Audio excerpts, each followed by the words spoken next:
మీ అందరికీ ప్రత్యేకమైనటువంటి ధన్యవాదాలు తెలియజేస్తూ ప్రేమతో ఆహ్వానిస్తూ ఉన్నాం. కొద్ది నిమిషాల్లో ఈ సభను ప్రారంభించబోతున్నాం. ఈరోజు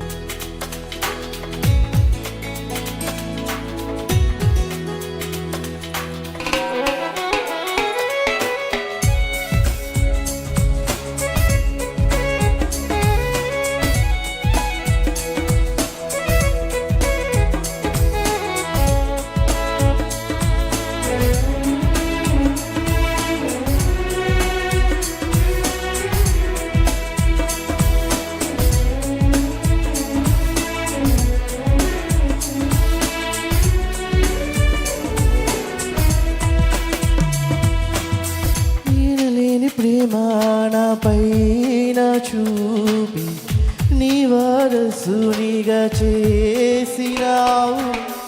ఈయనలేని ప్రేమ నా పైన చూపి నీ వారసునిగా చేసినావు.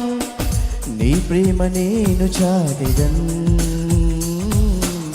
నా సర్వం నీవేసయ్యా. నీ ప్రేమ నేను చాటెదన్, నా సర్వం నీవేసయ్యా. ఎనలేని ప్రేమ నా పైన చూపి నీ వారసునిగా చేసినావు. ఎనలేని ప్రేమ నా పైన చూపి నీ వారసునిగా చేసినావు.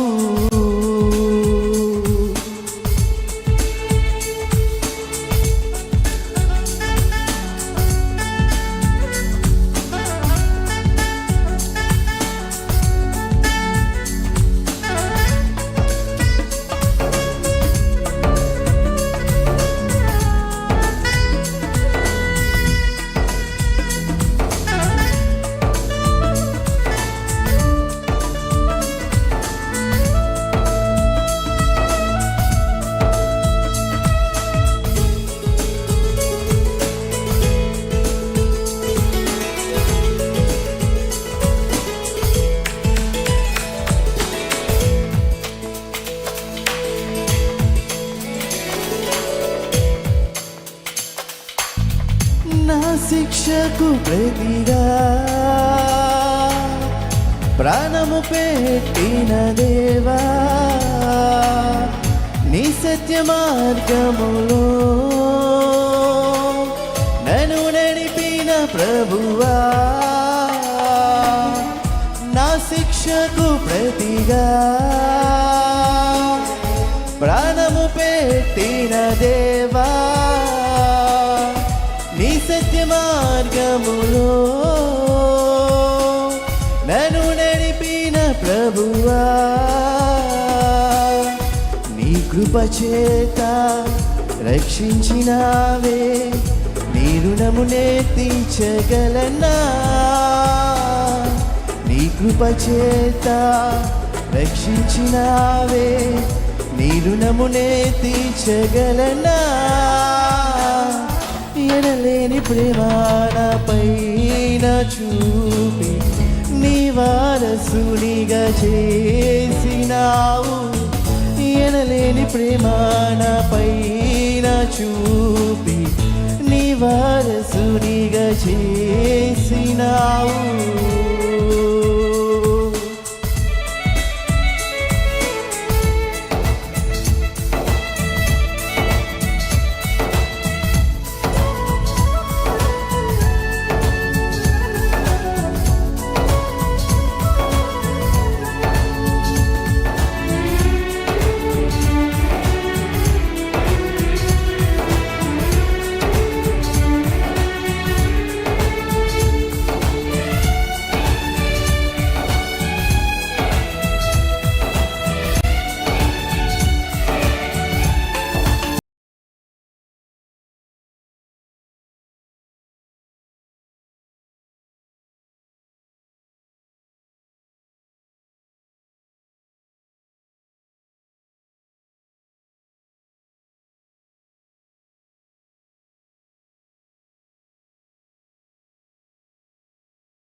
హల్లెలూయా. దయచేసి అందరూ చప్పట్లు కొడుతూ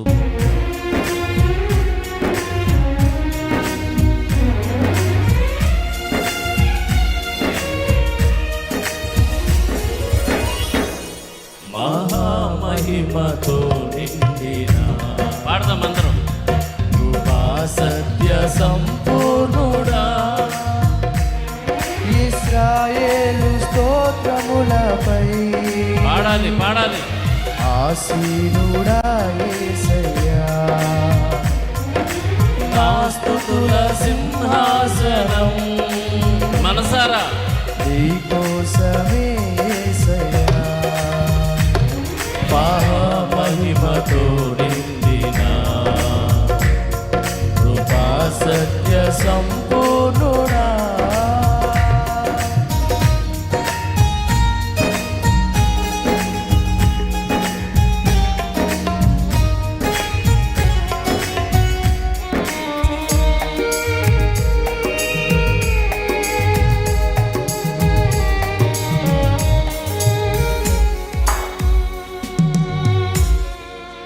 సంతోషం. దయచేసి అందరూ కూర్చోండి.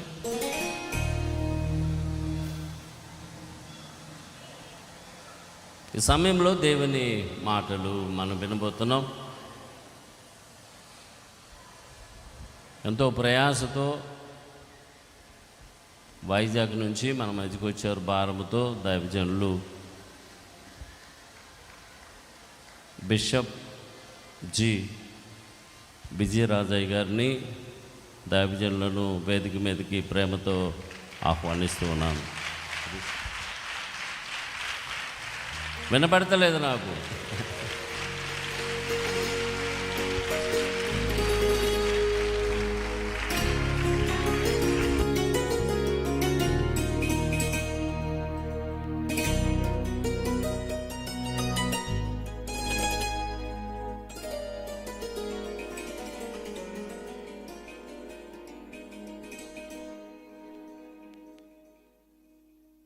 దేవుని నామానికి మహిమ కలుగును గాక.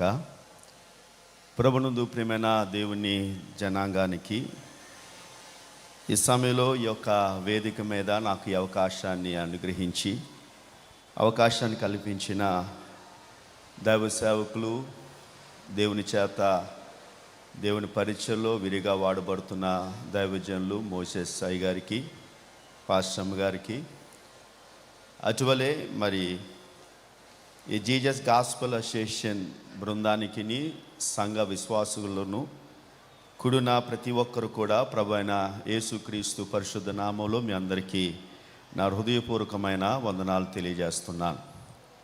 ప్రాముఖ్యంగా మరి ఈ సమయంలో ఈ స్థలంలో ఇటు రీతిగా మీ అందరితో పాటు నేను కూడా ప్రభు సన్నిధిలో ప్రభు యొక్క కృపను ధ్యానించుటకు, ప్రభు యొక్క ఆశీర్వాదాలు మన మధ్యన దేవుడు ఏ విధంగా కనుపరుస్తాడో దాన్ని వాక్య రూపముగా తెలుసుకున్నటకు మనం అందరూ కూడా ఇటు స్థలంలో కూడి ఉన్నాం. కాబట్టి ఈరోజు ఈ యొక్క సభలు ఏదైతే పీస్ ఫెస్టివల్స్, శాంతి సువార్త పండుగలు అనేవి నిర్వర్తించబడుతున్నాయో, మరి ఈ యొక్క స్థలానికి నన్ను పరిచయం చేసిన మరి బిషప్ ప్రవీణ్ వర్మ గారు, మరి గత కొన్ని నెలల క్రితము దైవ సేవకులు మోజసాయి గారిని కలవడం జరిగింది. ఫోన్లోనే సంభాషణ జరిగింది. అలాంటి సమయంలో మరి నేను అమెరికా ప్రయాణం అవుతున్న అదే రోజు వారు ఫోన్ చేసి ప్రవీణ్ గారు అలాగే మోజసాయి గారు అన్నారు, అయ్యా మరి అలా జనవరిలో మీటింగ్స్ ఉన్నాయి, దయతో వాటిని మేము నిర్వర్తిస్తున్నాం, మీరు తప్పగా దాంట్లో పాలు పంచుకోవాలి అని వారు అడిగినప్పుడు మరి ఇది దేవుడిచ్చి నాకు అవకాశంగా నేను భావించి మరి ఈ యొక్క సభలో పాలు పంచుకోవడం జరుగుతుంది.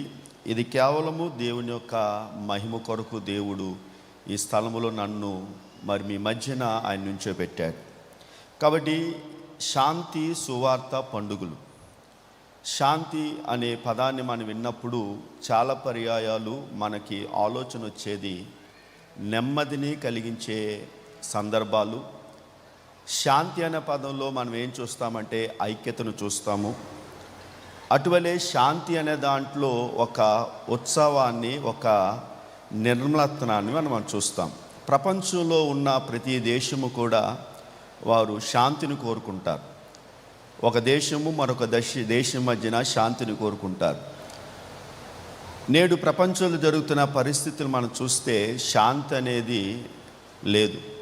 దేశాల మధ్యన, వ్యక్తుల మధ్యన, తెగల మధ్యన శాంతి లేని పరిస్థితుల్లో మనం జీవిస్తున్నాం. యేసు ప్రభువారు ఈ లోకములోనికి ఆయన వచ్చింది శాంతిని ఇవ్వటానికి వచ్చాడు. నేను లోకములో ఉండే శాంతిని ఇవ్వను, నా శాంతి ఈ పరమైనది కాదని యేసు ప్రభువారు తన యొక్క లేఖనాల్లో ఆయన తెలియపరిచాడు. కాబట్టి ఈ సమయంలో దయతో లూకా సువార్త 13 అధ్యాయము మొత్తం 35 వచనాలు ఉన్నాయి. ఈ దినము నా యొక్క వాక్య సందేశాన్ని 2 భాగాలుగా నేను విడదీస్తున్నాను. ఈ సమయంలో లూకా సువార్త 13 అధ్యాయము 1 నుంచి 17 వచనాలు ఒక అంశముగాను, సాయంత్రకాల సమయంలో 18 నుంచి 35 వచనాలు 2 అంశముగా మీ మధ్య నేను బోధించటానికి సిద్ధపడి ఉన్నాను. గనుక లూకా సువార్త 13 అధ్యాయము మొదటి 17 వచనాలు నేను చదువుతా. నాతో పాటు బైబిల్ ఉన్నవారు, దయతో బైబిల్ ఉన్నవారు మీ బైబిల్ తెరిచి నాతో పాటు దేవుని లేఖనాలను చదవలసిందిగా కోరుచున్నాను. పిలాతు గలిలైన కొందరు రక్తము వారి బలులతో కలిపి ఉండెను. ఆ కాలమున అక్కడున్న కొందరు ఆ సంగతి యేసుతో చెప్పగా ఆయన వారితో ఇట్లనెను, ఈ గలిలయులు అట్టి హింసలు పొందినందున వారు గలిలయులు అందరికంటే పాపులని మీరు తలంచుచున్నారా? కారని మీతో చెప్పుచున్నాను. మీరు మారు మనసు పొందని ఎడల మీరందరూ అలాగే నశింతురు. మరియు సిలోయలో గోపురం పడి చచ్చి ఆ 18 మంది యెరూషలేములో కాపురున్న వారందరికంటే అపరాధులని తలంచుచున్నారా? కారని మీతో చెప్పుచున్నాను. మీరు మారు మనసు పొందని ఎడల మీరందరూ అలాగే నశింతురు. మరియు ఆయన వారితో ఈ ఉపమానము చెప్పెను.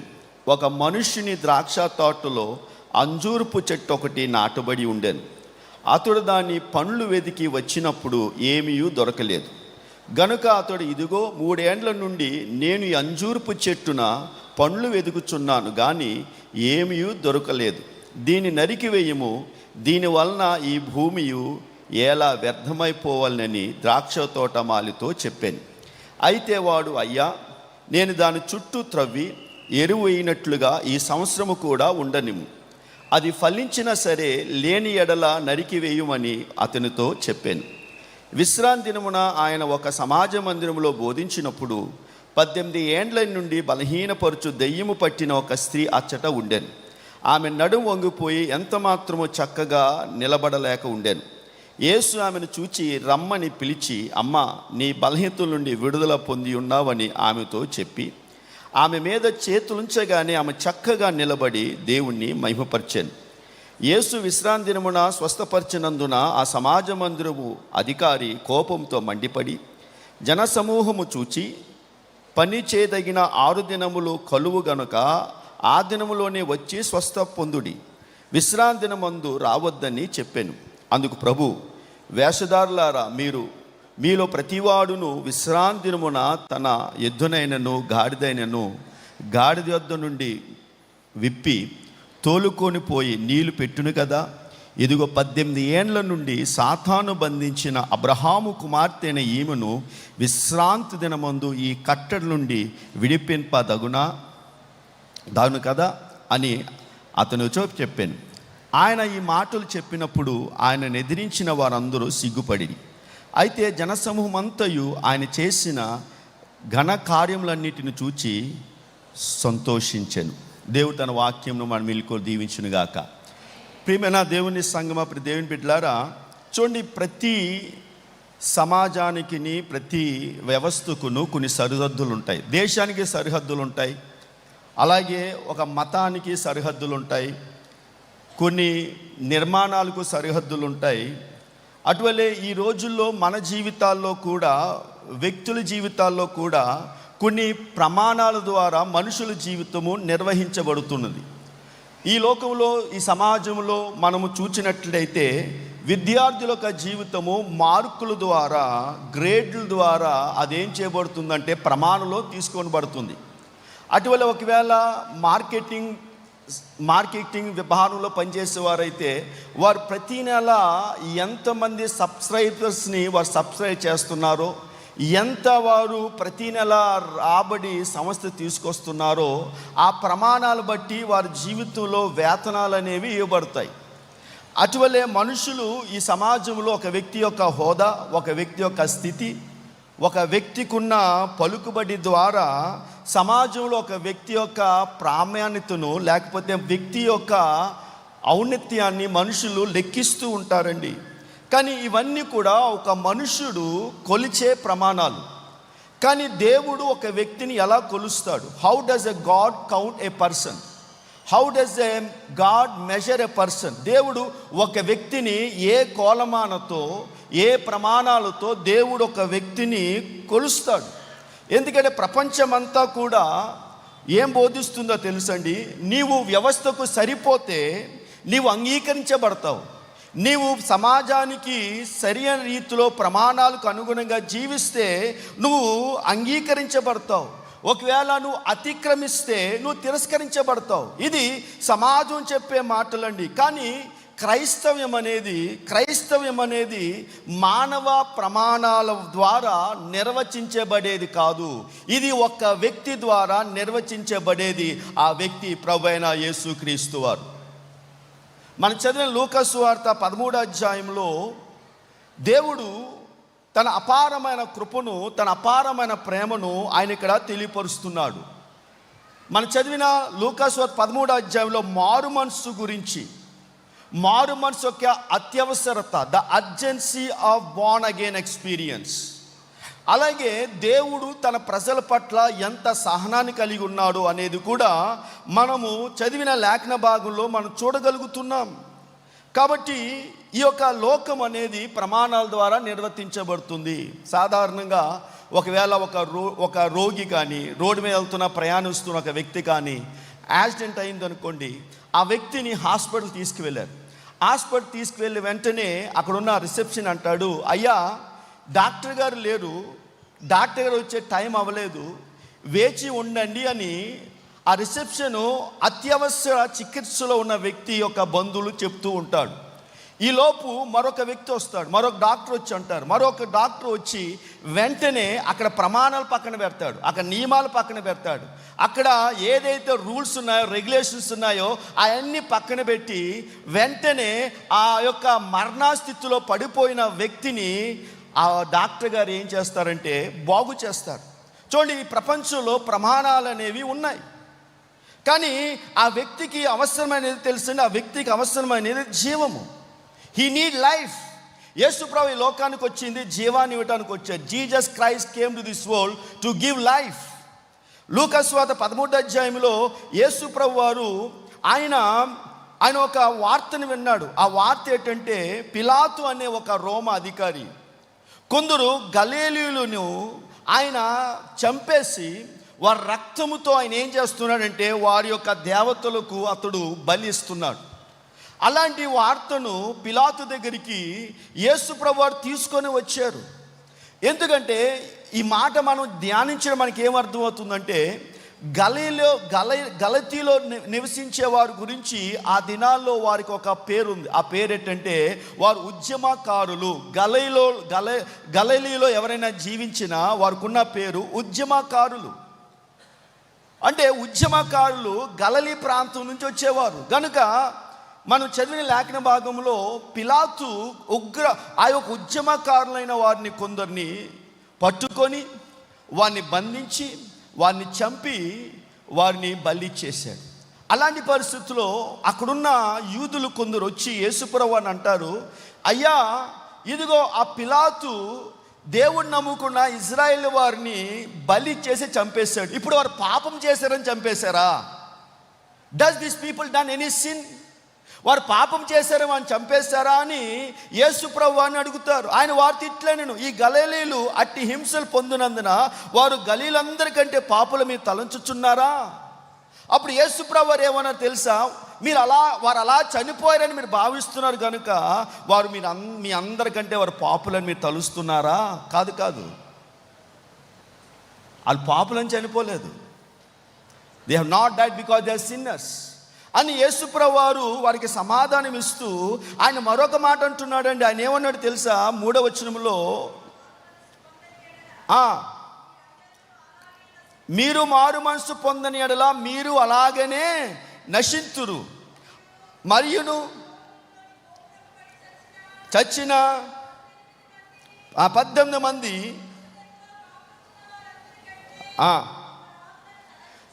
ఇక్కడ అపోస్తలుడైన లూకా గారు ఈ మాట రాయటానుకున్న ముఖ్య ఉద్దేశము, మనుషులున్న కోరత్వాన్ని, మనుషుల యొక్క ఆ యొక్క మంచితనాన్ని కోల్పోయి మానవుడు ఎంత క్రూరంగా మారిపోతాడో అనే విషయాన్ని ఇక్కడ చూపిస్తున్నాడు. మనుషులు చాలా క్రూరులండి.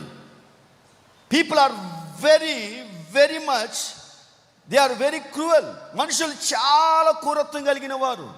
వారికి జాలి, దయ, మానవత్వం ఏమి ఉండవు. ఒక వ్యక్తి పదవి కోసం ఆకాంక్షించాడు అనుకోండి, ఒక వ్యక్తి తను ఏదైనా సంపాదించాలనుకుంటే దాన్ని సంపాదించుకోవడానికి, దాన్ని పొందడానికి ఆ వ్యక్తి ఏదైనా చేస్తాడు. క్రూరత్వము, ఈ క్రూరత్వం అనేది మనుషుల యొక్క జీవితాల్లో నరాల్లో అది మానవ యొక్క సహజంగా అది ఏమైందంటే మనుషుల జీవితాలకు వచ్చేసిన పాపం వలన, బికాస్ ఆఫ్ సిన్. ఆదాము చేసిన పాపం వలన మనుషులందరూ కూడా పాపంలోనికి వెళ్ళిపోయిన బైబిల్ చెప్తుందండి. కాబట్టి యేసుప్రభువు వారు ఈ యొక్క లేఖనాల ద్వారా ఆయన ఏం తెలియపరుస్తున్నాడంటే, బాధ అనేది మనుషుల జీవితాల్లో తప్పనిసరి, శ్రమలు అనేవి మనుషుల జీవితాల్లో తప్పనిసరివి. అయితే ఆ బాధల శ్రమలు పాపానికి కారణం కాదండి. ఎందుకంటే ఈ ప్రజలు అనుకుంటున్నారు మనుషుల జీవితాల్లో శ్రమలు వస్తున్నాయంటే, వీరి జీవితాల్లో కష్టాలు వస్తున్నాయంటే, వీరు చనిపోతున్నారంటే వారు ఏదో పాపం చేశారు కనుకనే వారు చనిపోయారు, వారు ఏదో పాపం చేశారు కాబట్టి వారు హింసించబడ్డారు, వారు ఏదో పాపం చేశారు కాబట్టి వారు అనారోగ్యానికి గురయ్యారు. ప్రభు అన్నారు, లేదు, నో, దట్స్ నాట్ కరెక్ట్. ప్రభు అన్నాడు, కాదు, మీరు అనుకుంటున్న పొరపాటు. అలాగైతే సిలోహలో గోపురం పడిపోయి 18 మంది చనిపోయారు. మరి దాని పడిపోవడం కారణం ఏంటి? వారు పాపం చేసేని పడిపోయారా? కాదు అని ఆయన మాట్లాడితే ఏమంటాడో తెలుసండి. ఆయన ఏమంటాడో తెలుసా? ఆయన అంటున్న మాట, ఈ 2 సందర్భాల్లో యేసుప్రభువు వారు వారికి చెప్పిన మాట ఏంటంటే, మీరు మారు మనసు పొందని ఎడల మీరు అలాగే నశించిపోతారు. యేసుప్రభువు వారు ఇక్కడ పాపము యొక్క లోతైన గంభీరత్వాన్ని ఆయన తెలియపరుస్తున్నాడు. How big is the sin. ఆయన మనుషులు ప్రభుని అంగీకరించిన వారు, దేవుని అంగీకరించిన వారు పాపాన్ని నిర్లక్ష్యం చేయకూడదు. అంటే పాపాన్ని చాలా చిన్నగా చూడకూడదు. యేసుప్రభువు వారు జీవితానికి సరైన వాటిపైన దృష్టి పెట్టాలని చెప్తున్నాడు. God is telling that we need to focus on the things which are pleasing to God.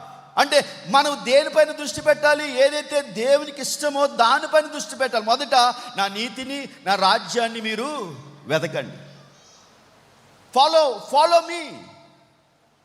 ఆయన ఇక్కడ 2 సార్లు చెప్పిన మాట, మీరు మారు మనసు పొందకపోతే మీరు అదే విధంగా నశించిపోతారు. ఇక్కడ యేసుప్రభువు వారు వారిని భయపెట్టట్లేదండి, వారికి ఒక పాఠాన్ని నేర్పిస్తున్నాడు. అత్యవసరమైన పాఠం ఇది. చూడండి, ప్రతి మానవుడు కూడా మరణానికి లోబడి ఉన్నవాడే. ఈ లోకంలో జీవించే ప్రతి వ్యక్తి కూడా మరణానికి లోబడిన వాడే. Every man need to die, every one need to die. అది ఎవరైనా సరే, ఏ ప్రాంతంలో ఉన్నవారికి సరే, ఏ దేశంలో ఉన్నవారు సరే, every person needs to die. ప్రతి మానవుడు కూడా మరణానికి లోబడి జీవిస్తున్నాడు. అటువలే ప్రతి మానవుడు కూడా మారు మనసు అవసరం అని యేసుప్రభువు చెప్తున్నాడు. Every one need Born again experience. ఇక్కడ మారు మనసు అంటే చాలామంది అనుకుంటారు పద్ధతి మార్చుకోవడమో, లేకపోతే తప్పులు సరి చేసుకోవడమో.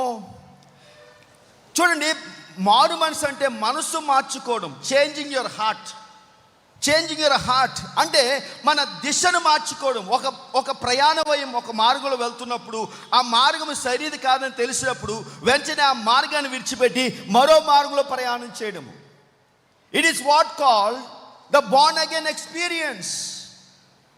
యేసుప్రభువు వారు ఇక్కడ ఒక జీవిత సత్యాన్ని ఆయన బోధిస్తున్నాడు. దిశను మార్చుకోవడము అంటే ఒక వ్యక్తి పాపము, గర్వము, అసూయ, ద్వేషము, కలహము, క్రోధము, మత్సరము, విభేదములు, శత్రుత్వములు ఇవన్నీ విడిచిపెట్టి జీవించడమే మనసు మారి జీవించడము. చూడండి, మారు మనసు లేకుండా ఉండువారు ఆత్మీయ మరణాన్ని పొందుతారు. మారు మనసు లేకుండా జీవించేవారు ఆత్మీయ మరణాన్ని పొందుతారు. శారీరక మరణాన్ని శరీర ప్రకారంగా జీవించేవారు ఎదుర్కొంటారు. అనగా ఒకవేళ ఎవరైనా సరే శారీరక పరంగా జీవిస్తే శారీరక మరణాన్ని పొందుతారు. ఎవరైనా మారు మనసు లేకుండా ఉంటే వారు ఆత్మీయ మరణాన్ని పొందుతారు. అనగా దేవుడు శాశ్వతమైన ఏర్పాటును ఆయన ఏర్పాటు చేశాడు. కాబట్టి మన చదివిన లూకాసు 13వ అధ్యాయంలో ఒక నిర్లక్ష్యాన్ని, వారి ఆత్మీయ నిర్లక్ష్యాన్ని ఒక సవాలుగా యేసు ప్రభువు వారు మాకు తెలియపరుస్తున్నాడు. చాలామంది అనుకోవచ్చు, మీ మతపరంగా ఉండడము లేకపోతే మంచివారు కనిపించడము వల్ల మేము దేవుని దగ్గర సురక్షితులుగా ఉంటాము. Will be fine in front of God if we do some kind of pattern. Yesu ప్రభువు వారు వారిలో ఉన్న ఈ భ్రమను తొలగిస్తున్నాడు. ఎందుకో తెలుసండి, జీవితం అనేది మారు మనసు దేవుడిచ్చే ఒక సదవకాశము. ఆ మారు మనసు ఎక్కడి నుంచి రావాలంటే దేవుడి నుంచి రావాలి. ఆ మారు మనసు మనం కలిగి ఉండలేము, పైనుంచి రావాలి. శరీరము సంబంధించి శరీరము, ఆత్మ సంబంధించింది ఆత్మ ఉన్నదంటాడు యోహాను సువార్త 3వ అధ్యాయంలో. మారు మనసు పైనుంచి రావాలి. The born again experience should come from high. ఈ దినాల్లో కూడా ప్రమాదాలు జరుగుతూ ఉంటాయి. ప్రకృతి విపత్తులు జరుగుతూ ఉంటాయి. హింసాత్మకమైన సంఘటనలు జరుగుతూ ఉంటాయి. ఇలాంటి పరిస్థితుల్లో మనం వాటిని ఎలాగ అర్థం చేసుకోవాలి? వాళ్ళు పాపం చేశారని హింసించబడుతున్నారా, లేదా వారు పాపం చేశారని ప్రయాణంలో చనిపోతున్నారా? కాదు, నో. దానికి ఒక బలమైన సందేశము మనం చదివిన ఈ లేఖన భాగం మనకు తెలియపరుస్తుందండి. కనుక ఒకవేళ ఎవరైనా సరే శ్రమలో పడితే, ఎవరైనా కష్టాల్లో పడితే వారిని మనం చూచి నిందించకూడదు. We should not criticize them. శ్రమలో ఉన్నారని, బాధలో పడిపోయారని, ప్రమాదంలో ఉన్నారని we should not criticize them. Yesu ప్రభువు ఆ పాఠమును ఇక్కడ నేర్పిస్తున్నాడండి. ఎందుకంటే యేసు ప్రభువు ఆయన ఏమంటున్నారంటే, మీలో ప్రతి ఒక్కరు కూడా మీ జీవితాన్ని పరిశీలించుకోవాలి. Everyone needs to examine your own life. మన జీవితాన్ని మనం పరిశీలించుకోవాలి. సమయం ఉన్నప్పుడే ఆయన అంటున్నాడు, మీ మనసు మార్చుకోవాలి. You need to change your direction, change your thoughts, change your mind, change your heart. మారు మనసుకు ఆయన పిలిపిస్తున్నాడండి. మారు మనసు, మళ్ళీ జన్మించుట. యోహాను సువార్త 3వ అధ్యాయం 3వ వచనంలో యేసు ప్రభువు ఈ మాటను నేరుగా చెప్తున్నాడు. ఆయన ఏమంటున్నాడో తెలుసండి? యోహాను సువార్త 3వ అధ్యాయం 3వ వచనము, దయతో ఒకడు క్రొత్తగా జన్మిస్తేనే కానీ దేవుని రాజ్యములోనికి వారసుడు. ఈ మాటలు యేసు ప్రభువు వారు ఎవరికి చెప్పాడో తెలుసండి? ఒక మత జీవితాన్ని జీవిస్తున్న నికోదేము, ఒక మత నియమాలు పాటిస్తున్న నికోదేము. ఈ వ్యక్తికి ధర్మశాస్త్రం బాగా తెలుసు. ఇతడు ధర్మశాస్త్ర పండితుడు, ఇతడు సమాజ మందిరపు అధికారి. పాత నిబంధన బైబిల్ అంతా బాగా తెలుసు. He knows everything from the old testament. మతపరమైన నాయకుడు, మంచి వ్యక్తి, సమాజంలో గౌరవప్రదమైన జీవితాన్ని జీవిస్తున్నాడు, ధర్మశాస్త్రం యొక్క ఆచారాలు పాటించేవాడు. కానీ ఈ వ్యక్తి అనుకుంటున్నాడు, ఇవన్నీ చేస్తే నా జీవితం చాలు, ఎందుకంటే నేను నియమాలు పాటిస్తున్నాను, నేను ధర్మశాస్త్రం ఏదైతే అడుగుతుందో అవన్నీ చేస్తున్నాను, వారానికి 3 సార్లు ఉపవాసం చేస్తున్నాను, దశమభాగం ఇస్తున్నాను, కానుకలు ఇస్తున్నాను, ఇవన్నీ చేస్తే సరిపోతుంది, ఎవ్రీథింగ్ ఇస్ డన్. కానీ యేసుప్రభు అంటున్నాడు, ఈ నికోదేముతో అంటున్నాడు, నికోదేము నువ్వు పొరపాటు చెందుతున్నావు. You are misunderstanding the scriptures. ఒకడు క్రొత్తగా జన్మించాలి. ఇది శారీరకపరమైన జన్మ కాదంటున్నాడు. 3వ వచనం చూడండి, 3వ అధ్యాయము 6వ వచనము. యోహాను సువార్త 3:6 చూస్తే శరీర మూలముగా జన్మించినది శరీరమును, ఆత్మ మూలంగా జన్మించినది ఆత్మ ఉన్నది. చూడు నికోదేము, నువ్వు శరీర మూలంగా జన్మించావు. నువ్వు పుట్టుకతో నువ్వు ఒక యూదుడిగా ఉన్నావు. పుట్టుకతో నువ్వు ధర్మశాస్త్రంలో పెరిగావు. పుట్టుకతో మీ తల్లిదండ్రులు నీకు అన్ని ఆచారాలు నేర్పించారు. ఇది చాలదు. This not enough. This is not enough. Yesu ప్రభువు అంటున్నారు, తిరిగి జన్మించేటంటే లోపల జరిగే మార్పు. It is what happens inside. లోపల జరిగే మార్పు, హృదయంలో కొత్త ప్రారంభము. It's a new changing. ప్రవర్తనలో మాత్రమే మార్పు కాదండి, జీవన దశలో మార్పు కలిగి జీవించడము మారు మనసు. ఇది మతాన్ని మార్చుకోవడం కాదు. క్రైస్తవ్యం అనేది మతం మార్పిడి కాదు. క్రైస్తవం అంటే transformation. The Christianity is a transformation. హృదయాన్ని మార్చేది, స్వభావాన్ని మార్చేది. పేతురు గారు అంటారు, ఆయన తన గుణాక్షయాలు ప్రచుర చేయ నిమిత్తం మనల్ని పిలిచాడు. మిమ్మల్ని పిలిచిన వాడు ఎందుకు పిలిచాడంటే ఆయన గుణాక్షయం ప్రచుర చేయ నిమిత్తము. We have been called because we will be a testimony and we will be a light to show the glory of Christ to the nations. ఇది దేవుడిస్తున్న కొత్త ఆత్మీయ జీవితం అండి. ఇది సంస్కృతిని మార్చుకోవడం కాదండి. It is not changing our culture, it's not changing the religion, it is changing the heart. యేసుప్రభు మతాన్ని మార్చడానికి వచ్చినట్లయితే యేసుప్రభు రావాల్సిన లేదు. ఎందుకంటే యోనా మతం ఉంది, చాలు. ఆయన వచ్చింది మనుషుల హృదయాలను మార్చడానికి. కాబట్టి ఈ మారు మనసు అనేది మనుషుడి ద్వారా జరిగే కార్యం కాదు, దేవుని ద్వారా జరిగే కార్యము. తీతు రాసిన పత్రిక 3:5 పౌలు గారు అంటారు, మనం నీతిని అనుసరించి చేసిన క్రియ మూలముగా కాక తన కనికరము చొప్పుననే పునర్జన్మ సంబంధమైన స్నానము అంటే పరిశుద్ధాత్మ ద్వారా మనకు నూతన స్వభావం చేయటం ద్వారా మనలను దేవుడు మనం ఎందుకు రక్షించాడంటే మనకి నూతన స్వభావాన్ని ఇవ్వడానికి రక్షించాడు. God has saved us so that we have a new character, నూతన స్వభావము. మంచి పనుల వలన సాధించేది కాదండి. మనం మంచి పనులు ఎందుకు చేస్తాం? రక్షించబడ్డాం కాబట్టి మంచి పనులు చేస్తున్నాం. మంచి పనులు చేస్తే రక్షించబడము. మనము రక్షించబడ్డాం కనుక మంచి పనులు చేస్తున్నాము. ఈ లోకములో మనం ఏ పద్ధతిలో మనం ఒకవేళ చేసినా అది దేవుని కృపను తక్కువ చేసేదిగానే ఉంటుందండి.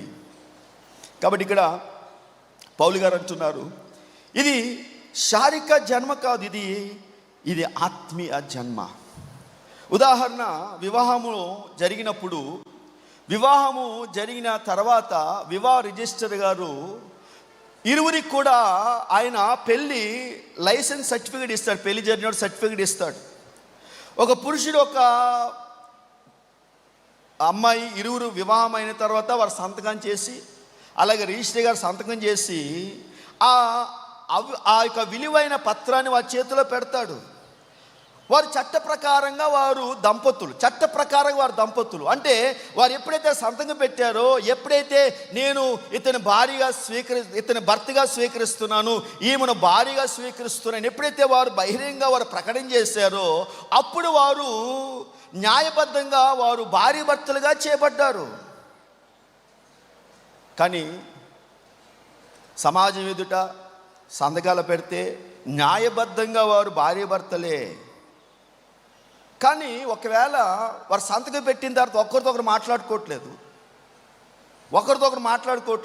ఒకరి కష్ట సుఖాల్లో ఒకరు పాలు పంచుకోవట్లేదు, ఒకరి బాధల్లో ఒకరు పాలు పంచుకోవట్లేదు, ఎవరి జీవితాలు వారిలాగే జీవిస్తున్నారు, ఎవరి బ్రతుకులు వారిలాగే జీవిస్తున్నారు. అలాగా జీవిస్తే అది వివాహముగా అని బహిరంగ చెప్పుకోవచ్చు, కానీ లోపల మాత్రం అది వైవాహిక సంబంధము. కదినాలు చాలామంది మీ క్రైస్తవులం అని పేరుకుంటుంది, పేరుకి వివాహం అయింది మనకి. కానీ the issue is that whether we have a continue relationship with God, దేవుడితో నిత్య సంబంధం కలిగి మనం జీవిస్తున్నామా అనేది ప్రశ్న. చూడండి, మనము దేవుని యొక్క కృపకు మనము వారసులుగా ఆయన మనల్ని ఎన్నిక చేసుకున్నాడు. యోహాను సువార్త 1:12-13 వచ్చిన బైబిల్ అంటుంది, మనము దేవునితో ఒక సంబంధాన్ని ఏర్పాటు చేసుకున్నాం. We had made a relationship with God. మనకు దేవునితో ఉన్నది ఒక సంబంధము. ఇది విశ్వాసం మాత్రమే కాదండి, విశ్వాసముతో కూడిన ఒక సంబంధము. యోహాను గారు అంటారు, తను అందరూ అంగీకరించెదరో వారందరికీ, అనగా తన నామమందు విశ్వాసం ఉంచే వారికి దేవుని పిల్లలగుటకు ఆయన అధికారమును అనుగ్రహించాను.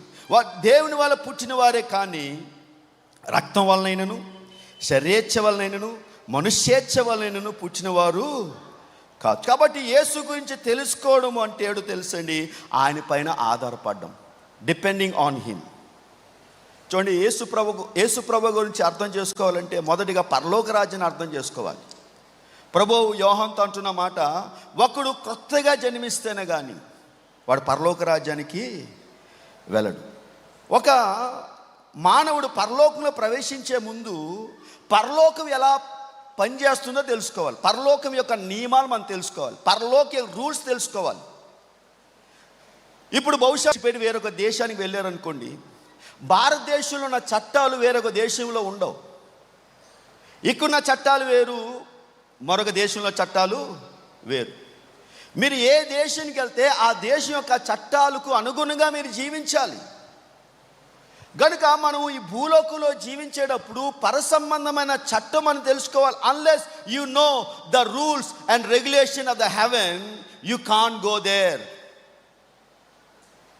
మీరు అక్కడికి వెళ్ళలేరు. కాబట్టి పరలోకము భూలోకం లాంటిది కాదండి. The heaven is not like earth, it's a different. అది చాలా పవిత్రమైనది, పరిశుద్ధమైనది, పాపం లేని స్థలము, వ్యాధి లేని స్థలము, కోపం లేని స్థలము, అసూయ లేని స్థలము, భేదాలు లేని స్థలము. అందరూ ఒకే రీతిగా ఒకే విధంగా దేవుణ్ణి ప్రేమిస్తూ ఆరాధించే స్థలము. ఆ వ్యవస్థను అర్థం చేసుకోకపోతే మన పరలోకములోనికి వెళ్ళాం. మనం వీ కాంట్ గో దేర్. యోహాను సువార్త 3:3 నికోదేముతో యేసు ప్రభువు ఇదే విషయం చెప్తున్నాడండి. నువ్వు తిరిగి జన్మించిన యెడల ఎవడు పరలోక రాజ్యంలోనికి చేరలేడు. ఎందుకంటే నికోదేం అనుకున్నాడు, తను పాటిస్తే నియమాలు పరలోకం తీసుకువెళ్తా అనుకున్నా. ప్రభు అన్నాడు, Nicodemus, no no no no no, నువ్వు పాటించే నియమాలు ఏవి కూడా పరలోకం తీసుకెళ్ళవు. నువ్వు శరీరానుసారంగా జీవించావు, శరీరానుసారంగా పుట్టావు. మీ పితృలు, మీ తాతలు, మీ ముత్తాతలు వీరందరూ ధర్మశాస్త్రం ఆచరించారు. ఆచార ప్రకారంగా నువ్వు జీవించావు. You can't go to heaven. You have to born again. తిరిగి జన్మించాలి. యేసు ప్రభువు పరలోక వ్యవస్థను చాలా స్పష్టంగా ఆయన ఇక్కడ వివరించాడండి. అంటే మన పరలోకాన్ని వెళ్ళటానికి ఏంటి అర్హత? What the qualification we need to go to haven. పరలోకాన్ని వెళ్ళటానికి మన అర్హత ఏమై ఉండాలి? మన అర్హత ఏమై ఉండాలి? మన అర్హత ఏమీ లేదండి. దేవుని కృప, దేవుని కృప. ఒకరోజు నాలండి ఒక సేవకుడు పరలోక రాజ్యం యొక్క గేట్ దగ్గర నుంచి ఉన్నాడంట. సో గేట్ దగ్గర నుంచి ఉంటే గేట్ దగ్గర ఎవరున్నారంటే పేతురు గారు ఉన్నారు. ఎందుకంటే పాతాళ లోక ద్వారములు, అలాగే పాతాళ ఆ పరలోక తాళపు చెవులు ఎవరికి ఇవ్వబడ్డాయి? పేతురు గారికి ఇవ్వబడ్డాయి. కాబట్టి పేతురు గారు గేట్ దగ్గర నుంచొని నన్ను ఆపి అడిగారు, బాబు ఎక్కడికి వెళ్తున్నావు అంటే నేను అన్నాను, అయ్యా నేను భూలోకంలో చాలా గొప్ప పాస్టర్ గారిని, నేను చాలా దేశ విదేశాలు తిరిగాను, చాలామంది శిష్యులు తయారు చేశాను, చాలామంది నేను రెడీ చేశానంటే పేతురు గారు అన్నారు, అయ్యా నువ్వు పరలోకాన్ని వెళ్ళాలంటే నీకు 1000 పాయింట్లు కావాలి. 1000 పాయింట్లు ఉంటే నువ్వు లోపలికి వెళ్ళొచ్చు. నేను అన్నాను, 1000 పాయింట్ల నా జీవితం అంతా చెప్తే 10,000 పాయింట్లు వస్తాయి అని నేను పేతురు గారు చెప్పాను. అయితే చెప్పాయా అంటే నేను చెప్పాను, అయ్యా నేను 30-25 సంవత్సరాల బట్టి సేవ చేస్తున్నాను, నేను చాలా మంచి భర్తని, చాలా మంచి తండ్రిని, నేను చాలా పరిశుద్ధుని, చాలా నీతివంతుని, నా భార్యని ఎప్పుడు తిట్టలేదు, నా భార్యని ఎప్పుడు కొట్టలేదు, నేను చాలా ప్రేమించాను, ఎవరిని ద్వేషించలేదు, నేను ఎప్పుడు ఏ పాపం చేయలేదు, ఎప్పుడు సినిమాలకి వెళ్ళలేదు, ఎప్పుడు నేను తాగలేదు, నేను అలాంటోని కాదు ఇలాంటోని కాదు, చాలా మంచోడిని, చాలా పవిత్రుని అని నా జీవితం అంతా చెప్పినా నాకు పడిన మార్కులు ఎంతో తెలుసండి? 10 పాయింట్లు అంట. 10 పాయింట్లు. ఇంకా చెప్పుకుంటూ వెళ్తే మొత్తం నా జీవితం అంతా కలిపితే వచ్చే పాయింట్లు 50 పాయింట్లు. అప్పుడు నాకు ఏమర్థమైంది తెలుసా? పరలోకం వెళ్ళడానికి నా శక్తి చాలదని అప్పుడు అన్నా అంటే, అయ్యో దేవుని కృప లేకపోతే నేను పరలోకాన్ని వెళ్ళలేనా అంటే వెంటనే టంగ్ టంగ్ టంగ్ టంగ్ బెల్ల మోగి డోర్లు ఓపెన్ అయ్యాయంట. మన పరలోకం వెళ్ళటానికి యేసుక్రీస్తు రక్తము, not what we have done. యేసుక్రీస్తు మహిమండి, మన క్రియలు కాదు. కొత్త జన్మ, it is only through the born again experience. కనుకనే యేసు ప్రభువు చాలా స్పష్టంగా నికోదేంతో, నికోదేం నువ్వు తిరిగి జన్మిస్తేనే కానీ, నువ్వు సత్ప్రవర్తనతో ఉన్నావు, నువ్వు చిన్నప్పటి నుంచి అన్నీ చేసావు, ఎవ్రీథింగ్ ఇస్ గుడ్. కానీ ఒకడు నీటి మూలంగాను ఆత్మ మూలంగా జన్మిస్తేనే కానీ పరలోక రాజ్యానికి. నీటి మూలంగా అంటే చాలామంది కూడా బాప్తిజం కాదండి. నీటి మూలంగా అంటే ఒక వ్యక్తి 6-9 నెలలు తల్లి గర్భంలో నీటిలో ఉంటాడు. అంటే ఒక వ్యక్తి భౌతికంగా జన్మించాలి. అందుకనే నికోదేం అంటాడు, నీ ముసలివాడిన నేను మళ్ళా నా తల్లి గర్భంలో ఎలాగెళ్తాను, ఐ కాంట్ గో బికాజ్ నేను ముసలోని కదా అంటాడు. ఇక్కడ యేసు ప్రభువు చెప్పే మాట నీటి మూలంగా అంటే ఒక వ్యక్తి భౌతికంగా జన్మించాలి, రెండో ఒక వ్యక్తి ఆత్మీయంగా జన్మించాలి.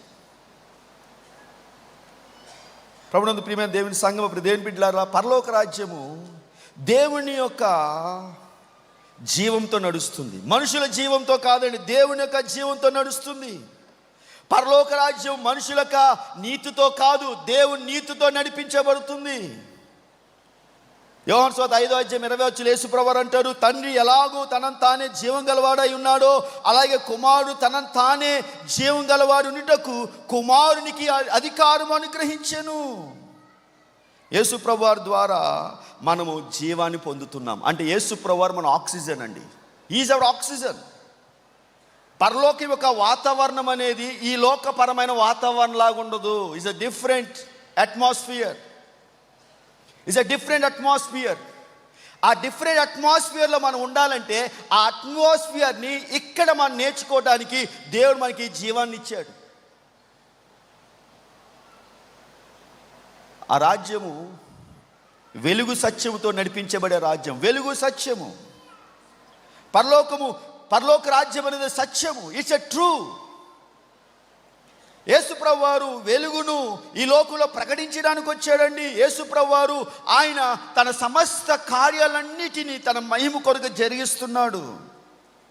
యేసు ప్రభువారు అంట, నేనే మార్గము, నేనే సత్యము, నేనే జీవం, నా ద్వారా తప్ప ఎవరు పరలోక రాజ్యానికి ప్రవేశించలేరు.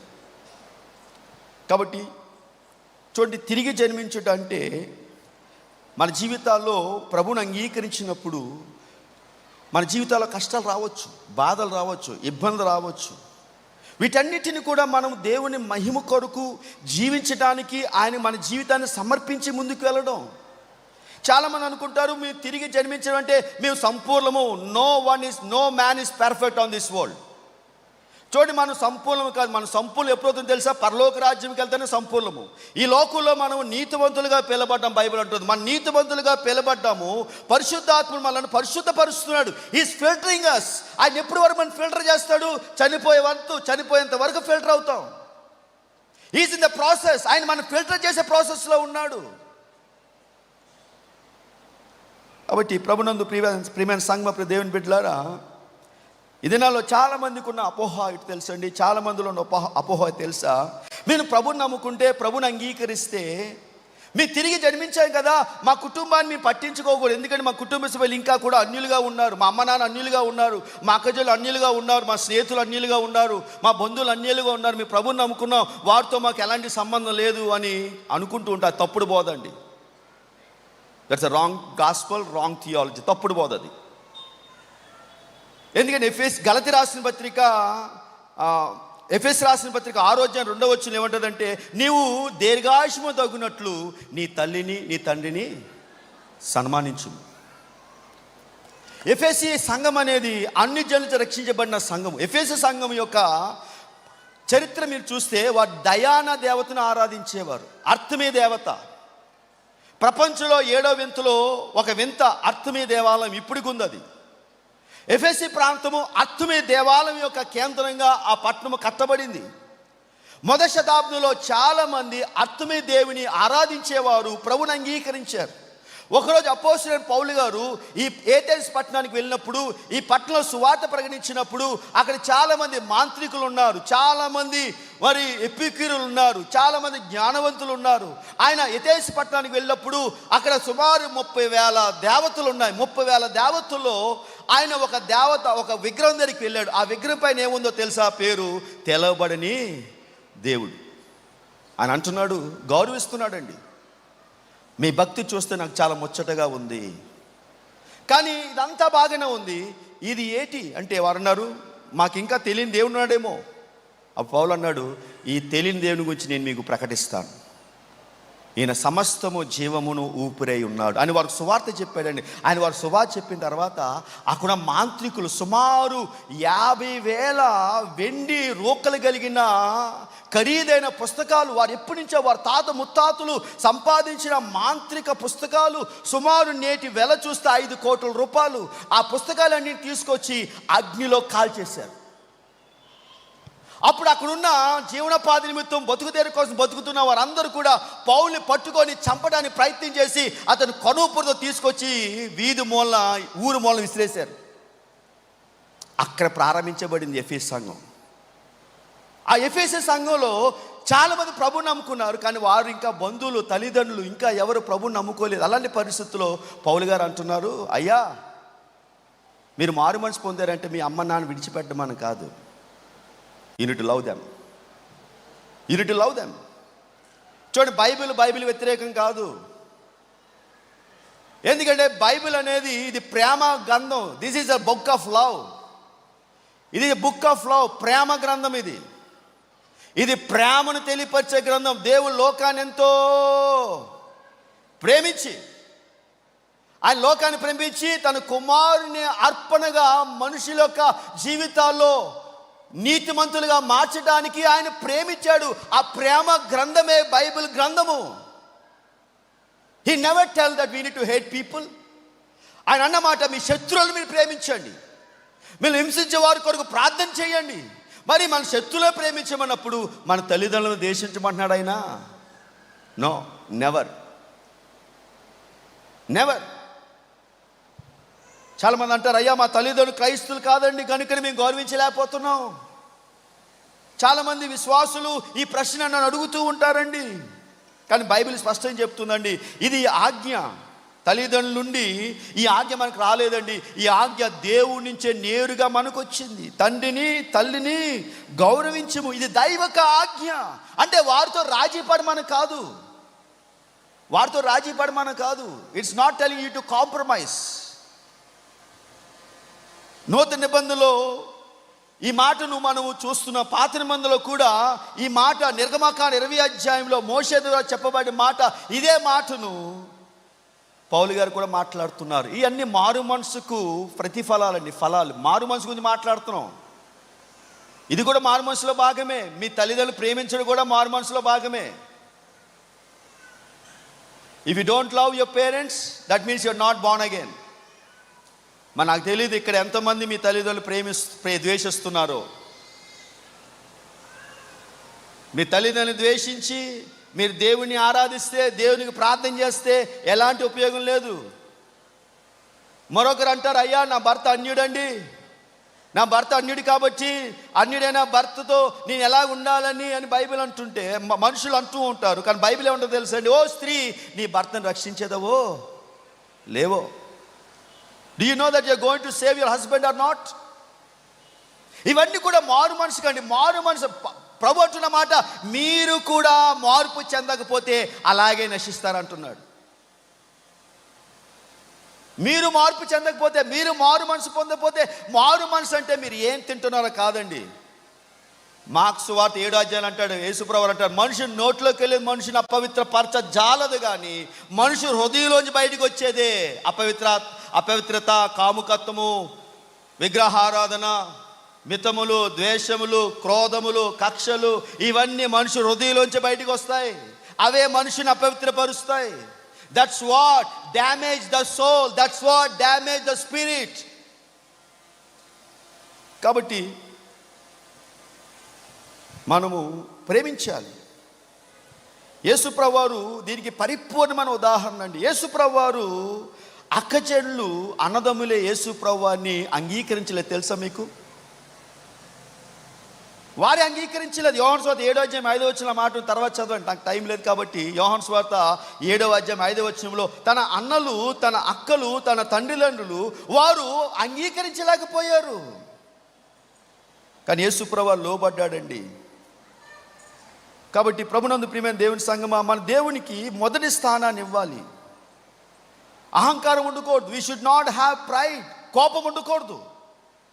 కోపం అనేది క్రైస్తవులకు పూర్తిగా వ్యతిరేకం. ఎందుకంటే మన మారు మనసు we have been change by God. దేవుడు మనలో ఉన్న రాతి హృదయాన్ని తీసివేసి ఏం హృదయం ఇస్తున్నాడు? మాంసపు హృదయము. That is what it means Born again. మాంసపు హృదయము, ప్రేమ, వినయము, విధేయత, లోబడ్డము, తల్లిదండ్రులు గౌరవించడం అనేది ఒక సాక్ష్యం అండి. That's testimony.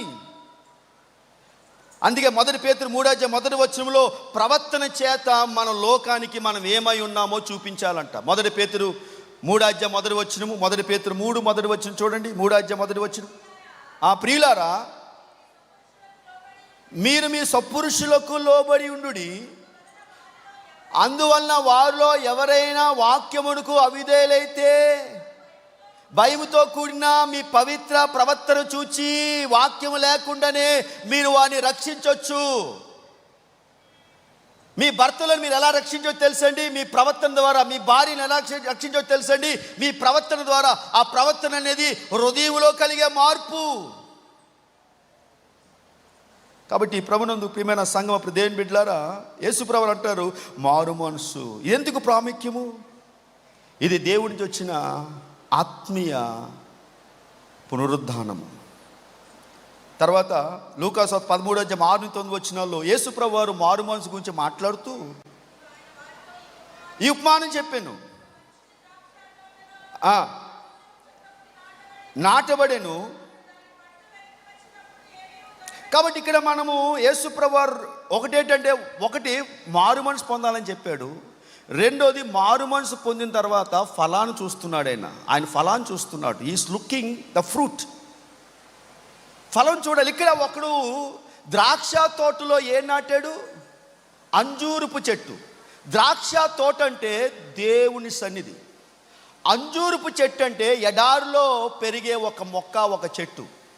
ఇప్పుడు దేవుడు ఏం చేశాడంటే ఎడారిగా ఒంటరిగా ఉన్న ఒక చెట్టును తీసుకొచ్చి దేవుని తోటలో పెట్టాడు, సహవాసంలో పెట్టాడు. ఇప్పుడు ప్రభుని అంగీకరించిన వారు ఒంటరి వారు కాదు, వారు దేవుని కుటుంబంలో సభ్యులు. ఒంటరి వారు కాదండి. We're not alone, we're the members of the church. మనం దేవుని సంఘము యొక్క శరీరంలో అవయములై ఉన్నాము. యేసుప్రభువు ఇక్కడ మారు మనసు పొందిన జీవితం ఎలా ఫలించాలనే విషయం కోసం చెప్తున్నాడు. ఇక్కడ దాన్ని వివరించడానికి ఉపమానం చెప్తున్నాడండి. ద్రాక్ష తోటలో అంజూరపు చెట్టు నాటబడింది. ఎందుకంటే సాధారణంగా అంజూరపు చెట్టులు ద్రాక్ష తోటలో వాటిని నాటరు. కానీ యేసుప్రభువు ఉద్దేశపూర్వకంగానే ఈ ఉపమానం చెప్తున్నాడు. అక్కడ ద్రాక్ష తోట అంటే దేవుని ప్రత్యేకమైన జనాంగము, సంఘము. It is a church. సంఘము దేవుని కోసం ఫలించాలి. ఉదయకాల సమయంలో దైవ సేవకులు మోషే గారు ఇక్కడ తీసుకొచ్చినప్పుడు ఆయన మాట్లాడుతూ ప్రతి మాట కూడా మా సంఘం అండి, మా బిడ్డలండి, వీరు చేశారండి, నేను కాదండి, మా సంఘ బిడ్డలండి, వీళ్ళే అంతా చేశారంటే నిజంగా ఆ ఫలం అనేది ఇక్కడ నేను చూడగలిగాను ఈరోజు. అలా కిచెన్లోకి వెళ్ళాను. కిచెన్లో వెళ్తే అక్కడ 50 మంది కూరగాయల కోసం కూరగాయ వస్తున్నారు, వంట చేస్తున్నారు. నిజంగా ఈ దినము మోషే గారికి దేవుడు గొప్ప ఆత్మీయ సంఘాన్ని దేవుడు ఇచ్చాడు. వారి నాన్నగారు వారికి ప్రార్థన 3 తరాలు, ఇప్పుడు 4వ తరం రెడీగా ఉంది. 4 తరాలని దేవుడు ఆధ్యాత్మికంగా నడిపించే సేవకులుగాను, వారికి అండగా ఉండే జనాంగాన్నిగా దేవుడు మిమ్మల్ని వారికి ఇచ్చాడు. కాబట్టి బైబిల్లో ద్రాక్ష తోట మనం ఎక్కడ చూసినా అది దేవుని ప్రజలను సూచిస్తుంది. యెషయా గ్రంథం 5వ అధ్యాయం 7వ వచనం, మొదటి 7 వచనాల్లో అక్కడ దేవుడు ఒక ద్రాక్ష తోటను అంటే సంఘంతో పోలుస్తున్నాడు. అలాగే యోహాను సువార్త 15వ అధ్యాయంలో యేసుప్రభువు వారు అంటారు, ద్రాక్షవల్లి నేను, తీగలు మీరు నా తండ్రి వ్యవసాయదారుడు. సో ద్రాక్ష అనేది దేవుని యొక్క సంఘము. అంటే ఇప్పుడు దేవుడు ఏం చేస్తాడంటే ఎడారిగా ఉన్న మిమ్మలను, అంటే మీరు అంజూరు చెట్టుగా ఉన్న మిమ్మల్ని ఆయన ద్రాక్ష తోటలో తీసుకొచ్చాడు. ఎడారిగా ఉన్న మిమ్మల్ని, ఎందుకు పనికిరాని మిమ్మల్ని, మిమ్మల్ని ఎవరి సహాయము ఎవరి ఆదరణ లేని మిమ్మల్ని ఆయన ఏం చేశాడంట, ఆయన తోటలోకి తీసుకొని వచ్చాడు. అంటే ఆయన కృపలో తీసుకొచ్చాడు. ఆయన మనందరినీ కూడా తన కృపలోని తీసుకొచ్చాడండి. తన కృపలో మనల్ని నాటాడు. అంటే ఇక్కడ అంజూరు చెట్టు మనం చూసినప్పుడు ఒక వ్యక్తిగతమైన బాధ్యత కూడా మనం చూస్తాం. వ్యక్తిగతమైన బాధ్యత. అంజూరు చెట్టు సాధారణంగా ఒంటరిగానే ఉంటుంది, ఎవరితో కలవటానికి ఇష్టపడదు. ఈ దినాలు చాలామంది సంఘానికి వస్తారు, ఎవరితో కలవరు. ఇంకా వారు ద్రాక్ష తోటలో ఉన్న వారు అంజూరుపు చెట్టులాగా ఎడారిలో పెరిగేవారుగానే ప్రవర్తిస్తారు. ఫలాలు ఉండవు. వ్యక్తిగతంగా వారు ఏమనుకుంటే తెలుసా, మేము ఆదివారం గంట చర్చికి వెళ్తాం. వాళ్ళు ఫలాలు ఉండవు. ఫలాలు లేకపోవడం వల్లే వారు ఇంకా ఎడారిలో పెరిగేవారుగా ప్రవర్తిస్తూ ఉంటారు. కాబట్టి అంజూరపు చెట్టు ద్రాక్ష తీగల్లాగా ఉండదండి. రోమపత్రిక 14:12 బైబిల్ ఏముంటుందంటే, మనం ప్రతి ఒక్కరు కూడా దేవునికి లెక్క అప్పగించేవారము. Everyone means to give stand in front of the judgement of God. మన అందరూ దేవునికి లెక్క అప్పగించాలి. గలతీ 6:5 మనం ఏం చూస్తామంటే, ప్రతి ఒక్కరూ తమ తమ భారాన్ని ఏం చేయాలంట, మోసుకోవాలి. ప్రతివాడు తన భారాన్ని తానే భరించుకోవాలి. అంటే పౌలు గారు ఈ మాట ఎందుకు చెప్తున్నారంటే, ఇక్కడ ఒక ఆత్మీయ సూత్రాన్ని తెలియపరుస్తున్నారు. ప్రతి విశ్వాసి తమ ఆత్మీయ పరిణితి బాధ్యతను మోసుకోవాలి. పాస్టర్ గారు మీకు వచ్చి ప్రతిరోజు ప్రార్థన చేయండి అమ్మా, చదవండి, గలతీ 6:5 చదవండి. ప్రతివాడును ఏం చేయాలి, తన బరువును తానే, అంటే మన ఆత్మీయ జీవితం యొక్క అభివృద్ధిని మనకు మనమే మోయాలి. You need to carry your own spiritual responsibilities. ఎప్పుడైతే మీరు మీ ఆత్మీయ జీవితంలో మీ బాధ్యతను గ్రహిస్తారో, మీరు ప్రతి ఒక్కరు సువార్థికులుగా మారిపోతారండి. అదే జరిగింది అపోస్తుల కార్యంలో. They become evangelists. Every believer is the evangelist. సంఘ జీవితము ఇక్కడ మనం చూస్తున్నాం. సంఘ జీవితంలో ప్రతి వ్యక్తి యొక్క బాధ్యతను ప్రతి వ్యక్తి గుర్తించాలి. కాబట్టి ప్రభునందు ప్రియమైన సంఘం, దేవుని బిడ్డలారా, మన జీవితాల్లో కొన్ని పర్యాలు సంఘము మనకు సహకారిగా ఉంటుంది. 6వ అధ్యాయం 2వ వచనంలో మనం చూస్తే పరస్పర భారం మోసుకోవాలంటాడు. సంఘం కూడా ఏం చేయాలో తెలుసండి, కష్టాల్లో ఉన్నవారిని, బాధల్లో ఉన్నవారిని, ఇబ్బందులు ఉన్నవారిని ఆదుకోవాలి, రిలీఫ్ వర్క్ చేయాలి. కష్టాల్లో ఉన్నవారిని వెళ్ళి పరామర్శించాలి. తీవ్రమైన శోధనలు వచ్చినప్పుడు, సంఘ బిడ్డలు పాపములో శోధించబడుతున్నప్పుడు సంఘం వెళ్ళి వారి కోసం ప్రార్థన చేయాలి. వారి బలహీనతలో వారిని ఆదుకోవాలి. అందుకే యోహాను సువార్త 13:14 ఒక్కరిని ఒక్కరు మీరు ప్రేమించుకుంటే ఇందువలన ఈ లోకంలో ఉన్నవారు నన్ను గుర్తిస్తారు. ప్రభునందు ప్రియమైన దేవుని బిడ్డలారా, దేవుని సంగమా, కాబట్టి ఆత్మీయంగా మనం ఆలోచిస్తే మీ మనస్సు మారటానికి మీరే బాధ్యత వహించాలి. పక్కలు వచ్చి మీ మనస్సును మార్చడానికి ప్రయత్నం చేయలేరు. బాధ్యత మీ పైన ఉంది. మీ విశ్వాస జీవితాన్ని సంపాదించుకోవాలి, పెంపొందించుకోవాలి. అలా కాకపోతే ప్రభు అంటాడు, వారి వల్లే మీరును నశించిపోతారు. మీ ప్రవర్తన దేవుని ఎదుట సరిగా ఉందా లేదో అని ప్రతిరోజు పరిశీలించుకోవాలి. Everyday you need to examine your life whether it is according to the word of God or not. ప్రతి ఒక్కరూ ఎందుకో తెలిసిన బైబిల్ అంటుంది, ద్రాక్ష తోటలో అంజూరపు చెట్టును దేవుడు నాటాడు. కాబట్టి ఆయన తోటలో మనందరినీ కూడా, ఎడారిగా ఉన్న మనలను ఆయన తీసుకొచ్చి తన తోటలో పెట్టాడు. ఒకవేళ మనం ఫలించలేకపోతే ఎవరు బాధ్యత వహించాలి? దేవుడా? దేవుడా? కాదు. దేవుడు బాధ్యత వహించాలా? కాదు. ఆయన తీసుకొచ్చి నాటాడు. ఎడారిలో ఉన్న మన జీవితాలను తీసుకొచ్చి ఆయన కృపలో మనం నాటాడు. ఇప్పుడు ఆ బాధ్యత ఎవరిది? మంది, నాది. ఎందుకంటే ఆయన తోటను ఆయన ఏర్పాటు చేశాడు. నేల మంచిదే, తోట యజమాని ఉన్నాడు, నీరుంది, సమయం ఉంది. కానీ ఏం లేదంట?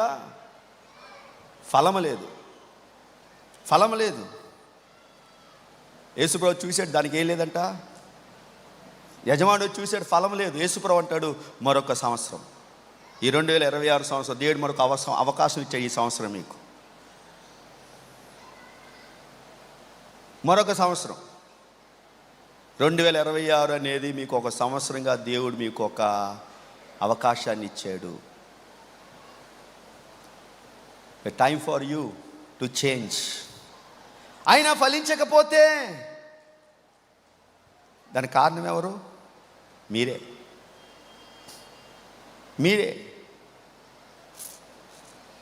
చాలామంది అంటారు, నా కోసం మా పిల్లలు ప్రార్థిస్తున్నారండి, నా కోసం మా పాస్టర్ గారు ప్రార్థిస్తున్నారండి, నా కోసం మా సంఘం ప్రార్థిస్తుందండి. మరి మీరేం చేస్తారు? మీకోసం పాస్టర్ గారు ప్రార్థన చేస్తే, మీకోసం సంఘం ప్రార్థన చేస్తే, మీకోసం మీ తల్లి ప్రార్థన చేస్తే, లేదా మీకోసం మీ నాన్నగారు ప్రార్థన చేస్తే, మీకోసం పిల్లలు ప్రార్థన, మీరేం చేస్తారు? సాతాను గర్జన సింహం వల్లే మిమ్మల్ని ఏం చేస్తారంట? ఒక విద్యార్థి మంచి స్కూల్లో జాయిన్ చేశారు మీ పిల్లల్ని. మంచి, చాలా విలువైన పేరున్న, ప్రఖ్యాతిగాంచిన కాలేజీలో మీ యొక్క మీ అబ్బాయిని జాయిన్ చేశారు. అక్కడ ఉన్న టీచర్స్, ఉపాధ్యాయులు అందరూ చాలా స్కాలర్స్. చూడండి, మంచి కాలేజీలో పంపించారు, మంచి టీచర్స్ ఉన్నారు. ఎగ్జామ్ ఎవరు రాయాలి? స్టూడెంట్ రాయాలి, విద్యార్థి రాయాలి. అతని కోసం ఎవరు రాయరు.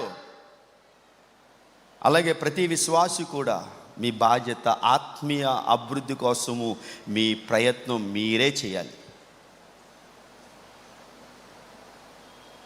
ఇది నాలో పాస్టర్ గారు చెప్తేనే చేస్తా కాదండి.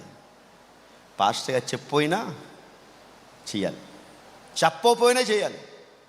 మనమే గుర్తించి చేయాలి, మనమే ప్రోత్సహించబడి ముందుకు చేయాలి. ఎందుకంటే మన ఆత్మీయ జీవితానికి మనమే జవాబుదారి చెప్పే విధంగా ఉన్నామండి. మన వ్యక్తిగత ప్రార్థన జీవితము, పాపాన్ని విడిచిపెట్టడం, కోపాన్ని విడిచిపెట్టడం, ద్వేషాన్ని విడిచిపెట్టడం, ప్రేమించడము. అది ఆ ప్రేమ ఎవరినైనా సరే, anyone you need to love without any conditions. మనము ఎలాంటి షరతులు లేకుండా మనుషులు మనం ప్రేమించాలి. ప్రభునందు ప్రియమైన దేవుని సంగమా, ఇది ప్రత్యేకమైన అనుగ్రహం అండి. దేవుడు ఎడారిలో ఉన్న మనల్ని తీసుకొచ్చి తన కృపలో నాటాడు. అది మన యోగ్యత కాదు, మన అర్హత కాదు, ఆయన కృప. ఆయన కృప. ఎప్పుడైతే ఎక్కువ ఆయన మన పట్ల ఆశిస్తాడో మనకి ఎక్కువ బాధ్యత ఉంటుంది. దేవుని వాక్యం వినడం, ద్రాక్ష తోటలో ఉండడం అంటే దేవుని వాక్యం వినడం మాత్రమే కాదండి, వాక్య ప్రకారంగా జీవించడం, ఆత్మీయ నాయకత్వం కింద లోబడ్డము, జీవించడము, కృపతో కలిగి జీవించడము. లూకా 12:48 ఎవరికి ఎక్కువగా ఇవ్వబడుతుందో అతని నుంచి ఎక్కువగా ఆశించబడుతుందంట. మన కృప ఇవ్వబడింది. ఒకవేళ మనిషి కనిపించినా ఫలం లేకపోతే మత్తయి 21:18 మనం చూస్తే ఏం కనిపిస్తుందంటే, మత్తయి 21:18 మత్తయి సువార్త 21:18 మళ్ళా వెళ్ళుచుండగా త్రోపకురున్న కంజూరపు చెట్టును చూచి దాని యొద్దకు రాగా దాని యందు ఆకులు తప్ప మరి ఏమియు, అంటే బయటికి కనిపిస్తుంది, బయటికి భక్తి కనిపిస్తుంది, కానీ లోపల మారు మనసు లేకపోవడం. మారు మనసు బయటికి కనపడదండి. భక్తి కనిపించవచ్చు, భక్తి బయటికి చూపించవచ్చు. నేను మనుషుల్లాగా మీకు ముందు నటించవచ్చు, మీ ఎదుట నేను పరిశుద్ధుడిగా నటించవచ్చు, పవిత్రుడిగా నటించవచ్చు, మిమ్మల్ని మోసం చేయొచ్చు. కానీ నేను ఎవరిని మోసం చేయలేను? దేవుని మోసం చేయలేను. I can't cheat God, I can't cheat. కానీ నా భక్తి ఎలా కనిపిస్తుంది తెలుసండి? నేను జీవించే జీవితం ద్వారా, నేను ప్రవర్తించే ప్రవర్తన ద్వారా. మా అత్తగారిని ప్రేమించడము, మావగారిని ప్రేమించడం, ఇంట్లో ఉన్నవారిని ప్రేమించడము, పొరుగువారిని ప్రేమించడము, నన్ను తిట్టేవారిని ప్రేమించడము, నా మీద దోషణగా మాట్లాడేవారిని ప్రేమించడము, నా పైన అబద్ధ సాక్ష్యాలు పలికేవారి గురించి కూడా ప్రేమించడం. ఎందుకంటే క్రైస్తవ జీవితం ప్రేమతో స్టార్ట్ చేయబడుతుంది, ప్రేమతోనే ఎండ్ అవుతుంది. We start with love and with love. కాబట్టి బయట కనిపించే భక్తి కాదండి మారు మనసు. బయట కనిపించే భక్తి ఉన్నట్లయితే, అసలు బయట కనిపించే భక్తిని దేవుడు ప్రమాణంగా తీసుకున్నట్లయితే నికోదేముతో యేసుప్రభువారు ఆ మాట చెప్పే అవసరమే లేదు. ఎందుకంటే నికోదేము చాలా మత ప్రవిష్టి కలిగిన మత పెద్ద. కాబట్టి ప్రభునందు ప్రియమైన సంఘం, దేవుని బిడ్డలారా, కాబట్టి ఇక్కడ మనం ఏం చూస్తున్నామంటే, మనం కృప మధ్యలో దేవుడు ఒక జీవితాన్ని ఇచ్చాడు, ఒక ప్రత్యేకమైన అవకాశాన్ని ఇచ్చాడు. We're called a special people. వ్యక్తిగత జీవితంలో మనం ఫలించాలి. We need to have a transformation. మన జీవితంలో ఫలం ఉండాలి. మతాచారం కాదండి, మారు మనసు కావాలి. ఈ సమయంలో మన ప్రశ్న ఏంటో తెలుసా? దేవుడు అడిగే ప్రశ్న, నేను ద్రాక్ష తోటలో ఉన్న అంజూరపు చెట్టునా? మనం అందరం ద్రాక్ష తోటలో ఉన్న అంజూరపు చెట్లు. ఇప్పుడు దేవుడు మన జీవితంలో ఏ ఫలాన్ని వెతుకుతున్నాడు? God is finding fruit in your life. Fruit in your life. దేవుడు మన జీవితంలో ఫలాన్ని చూస్తున్నాడు. యేసుప్రభువు వారు మధ్యవర్తి అండి. తోటమాలి ఎవరంటే దేవుడు తండ్రి, యేసుప్రభువు వారు మధ్యవర్తి. ఇప్పుడు పరిశుద్ధాత్ముడు ఏం చేస్తున్నాడంటే మన జీవితాల్లో ఫలించులాగా మనల్ని మారుస్తున్నాడు. కాబట్టి మారు మనసు మనం పొందాలి. మారు మనసు పొందిన జీవితం అంటే దేవుడు వెతుకుతున్న జీవితం మారు మనసు. ఈ మారు మనసు అంటే గలతీ రాసిన పత్రికలో ఆత్మఫలములు. ఆత్మఫలములే మారు మనసుకు సూచన. అయితే ఆత్మఫలం ఏమనగా ప్రేమ. కొరింథీ రాసిన పత్రికలో పౌలు అంటారు, అయితే నిరీక్షణ, విశ్వాసం, ప్రేమ, వీటిలో శ్రేష్టమైనది ప్రేమయే. It's only love. Start with love. ఆత్మఫలములు, మంచి క్రియలు. ఎందుకంటే మనం రక్షించబడ్డాం కాబట్టి మనము మన క్రియలు లోకంలో రక్షించిపోతున్న వారు చూపించాలి. ఆ క్రియలు అంటే మనకు మనం చేసుకునేవి కాదండి, మన ఇతరులకు చేసేవి. ఇప్పుడు మామిడి చెట్టు ఉంది. మామిడి చెట్టు ఫలం మామిడి చెట్టు తింటుందా, లేకపోతే పక్కల కోసం ఉందా మామిడి చెట్టు ఫలం? అలాగే ఫలం మనం చూపించుకోవడానికి కాదు, మన ఫలం ఇతరులు అనుభవించడానికి. మన జీవితాన్ని ఇతరులు చూచి, వారు మనలో మంచి క్రియలు చూచి ప్రభువుని మహింపరచుటకు, మీ సత్క్రియలు చూచి పరలోకమందున తండ్రిని ప్రజలు ఏం చేస్తారు? మహింపరుస్తారు. కాబట్టి సమయం పరిమితం అండి. The time is limited. చెట్టు ఫలించిందా లేక ఏమైందో మనం ఒకటి చూస్తే అది మన చేతిలో ఉంది. ఇదే అనుకూలమైన సమయం. దేవుడు మనకి సమయం ఇస్తున్నాడు, మారు మనసు పొందడానికి సమయం ఇస్తున్నాడు. God is giving us time to change. ఈ సమయాన్ని నిర్లక్ష్యం చేయకూడదు. మనం ఈ సమయాన్ని ఒకవేళ ఈ సమయాన్ని నిర్లక్ష్యం చేస్తే మన జీవితాలు బందీలుగా మారిపోతాయి. Will go in to bondage. Luka సువార్త 13వ అధ్యాయంలో మనము 10 నుంచి 17 వచనాల్లో అదే చూస్తాం. అక్కడ 18 ఏళ్ళ బట్టి ఒక స్త్రీ, నడువంగిపోయిన స్త్రీ నిట్టూరుగా నిలబడలేని స్థితిలో ఉంది. 18 ఏళ్ళ బట్టి మందిరానికి వస్తుంది. She is coming to the church for 18 years. 18 సంవత్సరాలు బట్టి సమాజ మందిరానికి వస్తుంది. మూలం ఉంది. ఎందుకంటే యూదుల ధర్మశాస్త్ర ప్రకారంగా ఎవరైనా రోగులు కానీ ఎవరైనా శ్రమలో ఉంటే వారు శపించబడ్డారని భావిస్తారు. వారిని గౌరవించేవారు కాదు. ఈ స్త్రీ మూలం ఉంది. మూలను కూర్చుంటుంది, ప్రతిరోజు వస్తుంది, ప్రతి సమాజ మందిరం ఆరాధనకు వస్తుంది, మూలను కూర్చుంటుంది.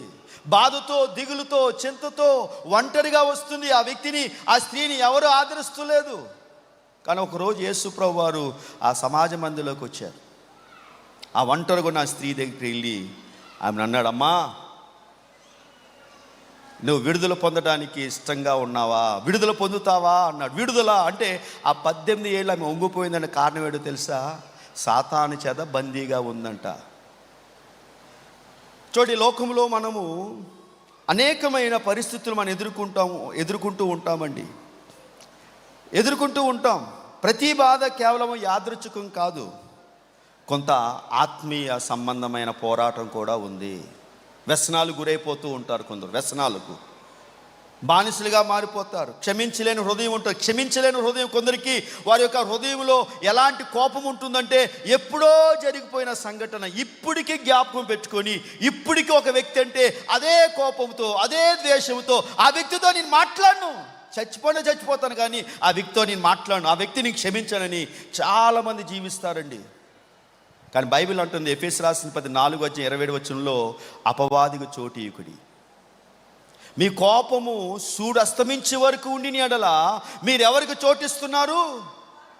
అపవాది చోటిస్తున్నారు. ఒకవేళ ఎవరైనా సరే క్షమించలేని హృదయంతో మీరు ఉన్నట్లయితే, మీరెవరిని కూడా క్షమించలేని పరిస్థితుల్లో మీరు ఉన్నట్లయితే మీరు బందీలుగా అయిపోతారు. సూడు అస్తమించే వరకు మీ కోపం నిలిచి ఉందా? బైబిల్ ఏమంటే చూడండి, ఎఫెసీ 4:27 చదవండి. 26 చదవండి అమ్మా. కోపపడుడి కానీ పాపము చేయకుడి, సూడు అస్తమించే వరకు మీ కోపము నిలిచి ఉండకూడదు. అలాగా ఉండిన ఎడల మీరు సాతానికి ఏమిస్తున్నారు? చోటిస్తున్నారు. సౌలు దావీదును చూశాడు. దావీదు గొలియాదును చంపేసి ఆ తలకాయ పట్టుకొని వీధులు గుండా వస్తుంటే ప్రజలందరూ కూడా అంటున్నారంట, దావీదుకు 10,000 స్తోత్రాలు, సౌలుకి 1000 స్తోత్రాలు. అందరూ సంతోషంతో ఉన్నారు, ఆనందంతో ఉన్నారు. సింహాసనం మీద కూర్చున్న సౌలుకి అతడు ఏం విన్నాడంటే మంచిగా వినలేదండి, చెడ్డగా విన్నాడు. మంచినే బూతుగా విన్నాడు. అక్కడ సైన్యాధిపతిని అంటున్నాడు, అయ్యా ఏంటి ఆ గోల అంటే, అయ్యా ఇగో దావీదు యవనస్తుడు గొలియాదుని చంపేశాడు, ప్రజలందరూ కూడా నృత్యం చేసుకుంటూ కేకలు వేసుకుంటూ వస్తున్నారంటే. అది కాదు అతని గురించి ఏదో చెప్తున్నారు. ఏంటంట, దావీదుకు 10,000, సౌలుకి అంటే నాకు 1000, నేనంత చిన్నోనైపోయానా? విషపు చూపు. ఆ రోజు సాయంత్రం అతనికి దురాత్మ వచ్చేసిందంట. అసూయ అనేది ఒక దురాత్మ, ద్వేషం అనేది ఒక దురాత్మ, కోపం అనేది దురాత్మ. అది మిమ్మల్ని పట్టి పీడించి మిమ్మల్ని బందీలుగా మార్చేస్తుంది. క్షమించలేకపోతే మీరు క్షమించబడరు. అందుకే పరలోక ప్రార్థనలో ప్రభువు నేర్పించిన ప్రార్థనలో, మా రుణస్థులు మేము క్షమించిన ప్రకారము మా రుణములను మీరు క్షమించండి. మనము మన రుణస్థులను మనం క్షమించకుండా దేవుని దగ్గరికి వచ్చి, ప్రభువా నన్ను క్షమించు అంటే దేవుడు తన తలలు తిప్పేసుకుంటాడు. కనుకనే మీ ప్రార్థనలకు దేవుని ప్రార్థనకు గోడ అడ్డుగా ఉంది. ప్రియమైన సంగమ, దేవుని బిడ్డలారా, ఈ స్త్రీ 18 ఏళ్ల బట్టి మానసికంగా, శారీరకంగా ఈమె బందీగా ఉందండి. ఇది బంధకం. 18 ఏళ్ల బట్టి ఈ బాధ వెనకాల ఒకడున్నాడు. కొన్ని బాధలు అది మనుషుల వల్ల కలుగుతాయి, కొన్ని బాధలు పరిస్థితుల వల్ల జరగవచ్చు, కొన్ని బాధలు దుష్టి వల్ల కలుగుతాయి. అందుకే పౌలు అంటే, మనం పోరాడునది శరీరులతో కాదు, అంధకార సంబంధమైన లోకనాదులతో, ఆకాశ మండలమందున్న దురాత్మ సమూహములతో మన పోరాటము చేస్తున్నాం. So we're in spiritual warfare. Yesu Prabhu ఈ మహిళను పాపిగా పిలవలేదని, 18 ఏళ్ల బట్టి ఈమె నడుము వంగిపోయిందని పాపిగా పిలలేదు. అక్కడ మనుషులందరూ పాపిగా చూస్తున్నారు. కానీ యేసుప్రభు వారు అంటున్నారు, ఈమె కూడా అబ్రహాము కుమార్తె. జక్కరేతో అన్నట్లుగా ఇతడు అబ్రహాం కుమారుడే అన్నట్లుగా యేసుప్రభు ఈ స్త్రీని కూడా చూచి అంటున్నాడు, ఈమె అబ్రహాము కుమార్తె. ప్రభునందు ప్రియమైన దేవుని బిడ్డలారా, ప్రియ దేవుని సంగమా, ఈ సమయంలో ఎంతకాలము దేవుడు మన జీవితంలో ఆలస్యం చేస్తున్నాడు అనుకుంటామేమో. 18 ఏళ్ళండి ఈ స్త్రీ అలా ఊగిపోయింది, ఆలస్యం అయింది. కానీ దేవుడు మర్చిపోలేదు. ఆలస్యమైంది కానీ దేవుడు మర్చిపోలేదు. ఒకవేళ మీ జీవితంలో మీరు చాలా సంవత్సరాలు బట్టి ఒక పని కోసం ఎదురు చూస్తున్నారు, ఆలస్యం అవుతుంది అనుకుంటున్నారేమో. దేవునికి ఒక టైం ఉంది, నిర్ణయ కాలము. ఆయన నిర్ణయించిన కాలమున దాన్ని ఎవరు ఆపలేరు. ఆలస్యమైందని చింతిస్తున్నారా, బాధపడుతున్నారా? కానీ మీరు తెలుసుకోవాల్సింది, ఆయన మర్చిపోలేదండి. బైబిల్ అంటుంది, మీ యందు దయ చూపవలని ఆయన ఆలస్యము చేయుచున్నాడు. దావీదు రాజు అవటానికి 18 సంవత్సరాలు పట్టిందండి. యోసేపు ఒక దేశానికి అతడు ప్రధాని అవటం 14 సంవత్సరాలు పట్టింది. అబ్రహాము జీవితంలో దేవుడు వాగ్దానించిన కుమారుని పొందడానికి 25 సంవత్సరాలు పట్టాయి. దేవుడు లోకాన్ని రక్షకుని పంపించడానికి 6000 సంవత్సరాలు పట్టింది. మనము ఇన్స్టెంట్ కాలంలో అన్నీ కూడా టక్ టక్ టక్ టక్ టక్ టక్ అన్నీ అయిపోవాలి, వెంటనే. కానీ దేవుడు కార్యాలు వెంటనే అవ్వవు. దేవుని కార్యాలు స్లోగా జరుగుతాయి. బహుశా ఈ 2026 సంవత్సరము మీ జీవితంలో దేవుడు కార్యం చేయబోతున్నాడేమో. Maybe God is going to do some wonderful things in your life. కానీ మారు మనసు పొందాలి, దిశను మార్చుకోవాలి, మీ మార్గాన్ని మార్చుకోవాలి. మీరు వెళ్తున్న త్రోవ ఒకవేళ మంచిగా లేదేమో, త్రోవ మార్చుకోండి. అందుకని సుబుద్ధిని ఆధారం చేసుకోక నీ పూర్ణ హృదయముతో యెహోవా యందు నమ్మికుంచుము, అప్పుడు ఆయన మీ మార్గాన్ని సరళము చేస్తాడు. కాబట్టి ప్రభునందు ప్రియ సంగమ, ప్రియ దేవుని బిడ్డలారా, ప్రభువుకు చెందిన వారం అని బైబిల్ చెప్తుందండి. యేసు ప్రభువారు విశ్రాంతి దినమున ఈ స్త్రీకి విముక్తి ఇచ్చాడు. మత నాయకులు అన్నారు, యూదా మత పెద్దలు అన్నారు, ఈ వ్యక్తి మేము చేయకూడని, మేము ఆచరించకూడని పనులు చేస్తున్నాడు అని యేసు ప్రభువాన్ని అంటే, యేసు ప్రభువారు అన్నారు, విశ్రాంతి దినమున నేను విడిపించకూడదా? ఇక్కడ సబ్బాతు అంటే విమోచన. సబ్బాతు దినం అంటే విమోచన. ఇప్పుడు యేసుప్రభు 18 ఏళ్ల బట్టి నడుము వంగిపోయిన స్త్రీని ఆయన విమోచించాడు. అంటే నిజమైన సబ్బాతు చేశాడు ఆయన. ప్రభునందు ప్రియమైన దేవుని బిడ్డలారా, సంగమ దేవుని బిడ్డలారా, యేసుప్రభు వారు తన పరిచయలో మొదటి ప్రసంగం చూస్తే లూకా 4:18 ఆయన అంటూ మాట తెలుసండి, దేవుని ఆత్మ నా పైన ఉన్నది, చెరలో ఉన్నవారికి, బందీలుగా ఉన్నవారికి, చీకటిలో ఉన్నవారికి హితవర్షం ప్రకటించడానికి దేవుడు నన్ను పంపించాడు. తండ్రి నన్ను పంపించింది చెరలో బందీలుగా ఉన్నవారిని విడుదలపరచడానికి. కాబట్టి దేవుడు మనకు ఈ సబ్బాతు దినాన్ని, విశ్రాంతి దినాన్ని దేవుడు మనకి ఇచ్చాడు. ఎందుకు ఇచ్చాడు తెలుసండి? ఆయనను జ్ఞాపకం చేసుకోవడానికి, విమోచన జ్ఞాపకం చేసుకోవడానికి. దేవుడు అడిగే ప్రశ్న, మన హృదయాలు ఆయనను ప్రతిబింబిస్తున్నాయా?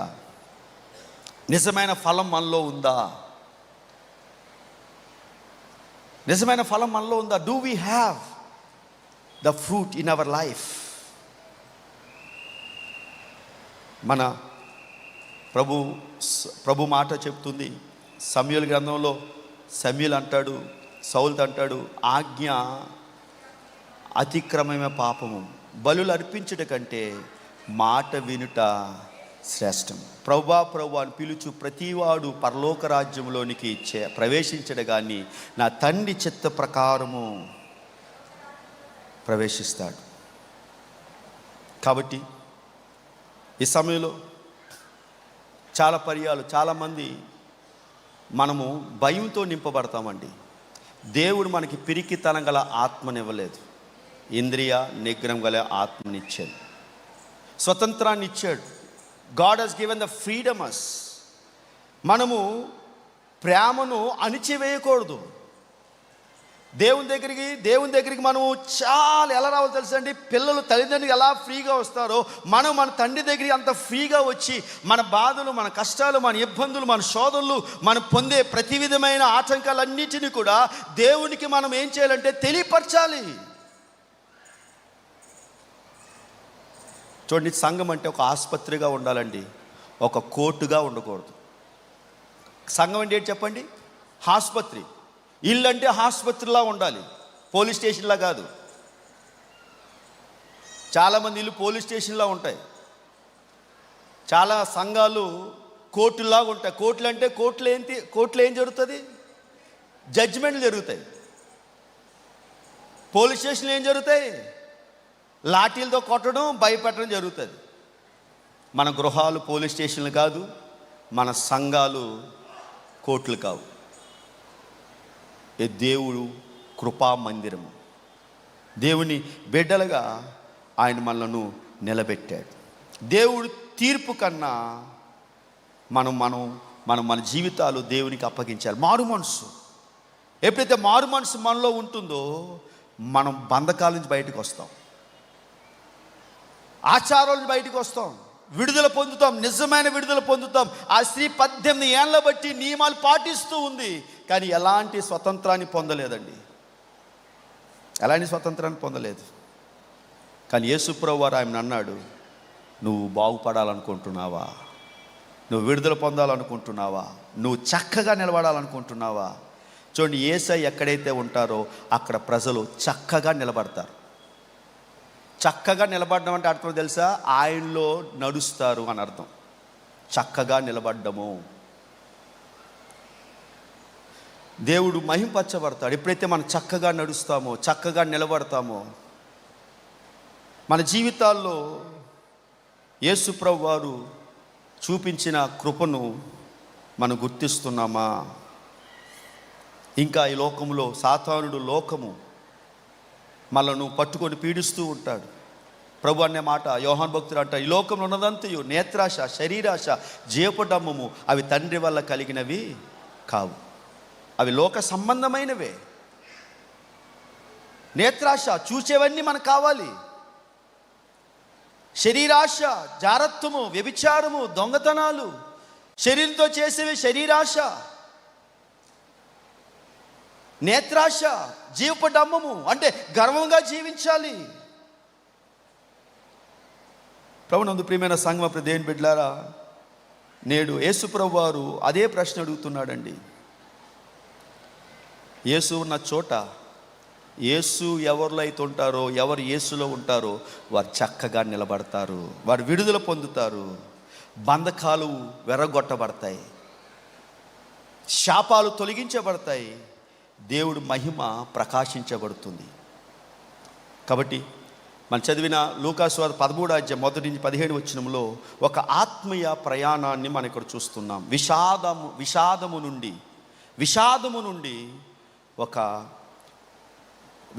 నుంచి మనం ఏం చూస్తున్నామంటే మారు మనసు చూస్తున్నాం. అంటే 13వ అధ్యాయం 1వ వచనంలో విషాదం చూస్తున్నాం, 17వ వచనం రాబోడికి ఒక సంతోషాన్ని చూస్తున్నాం, ఒక విడుదల చూస్తున్నాం, ఒక స్వస్థత చూస్తున్నాం, దేవుని మహిమ చూస్తున్నాం, దేవుని కార్యాన్ని చూస్తున్నాం. కాబట్టి ప్రియ సంగమ, ప్రియ దేవుని బిడ్డలారా, యేసుప్రభు వారు మన జీవితాల్లో ఉన్న ప్రతి సమస్య నుంచి విడుదల పరచడానికి ఆయన సమర్థుడు. మన జీవితం ఎంత సున్నితంగా ఉన్నా, ఎంత పరిస్థితుల్లో మనం దిగజారిపోయినా ఆయన దగ్గరికి వచ్చి యేసయ్యా నన్ను రక్షించు, నన్ను కాపాడు అంటే ఆయన కాపాడేవాడు. ఆ యొక్క అంజూరపు చెట్టు దేవుని హృదయాన్ని చూపిస్తుంది, ద్రాక్ష చెట్టు దేవుని యొక్క సంఘాన్ని చూపిస్తుంది. కాబట్టి ఈరోజు దేవుడు మనలో కూడా దేవుని బిడ్డలుగా పిలిచాడు. ఈమె దేవుని కుమార్తె, ఈయన దేవుని కుమారుడే. తను ఎందరూ అంగీకరించెదరో వారందరికీ ఆయన తన కుమారులుగా, కుమార్తెలుగా అధికారాన్ని ఇచ్చాడు. కాబట్టి ఈ మధ్యకాల సమయంలో ఒక 3 సత్యాలను ఇక్కడ మనము చదివాము. ఒకటి, మారు మనసు జీవానికి దారి తీస్తుంది. మనసు మార్చుకోవడం మన జీవానికి దారి తీస్తుంది. దేవునితో సహవాసము మన జీవితం ఫలాన్నిస్తుంది. దేవుని సువార్త మనకి విముక్తినిస్తుంది, విడుదలిస్తుంది, స్వతంత్రాన్ని ఇస్తుంది. కాబట్టి ఈ సమయంలో చివరిగా నేను అడిగే మాట, మీలో ఇంకా ఎవరైనా జీవితంలో ఒంగిపోయి ఉన్నారా? భారంతో, నేర భారంతో, భయంతో, పాపపు అలవాట్లతో, లేకపోతే ఎన్నో ఏళ్ళ బట్టి మీ జీవితంలో ఒక బాధ, ఒక దుఃఖము, ఒక సమస్య చేత మీ హృదయంలో మీరు కృంగిపోయి ఉన్నారా?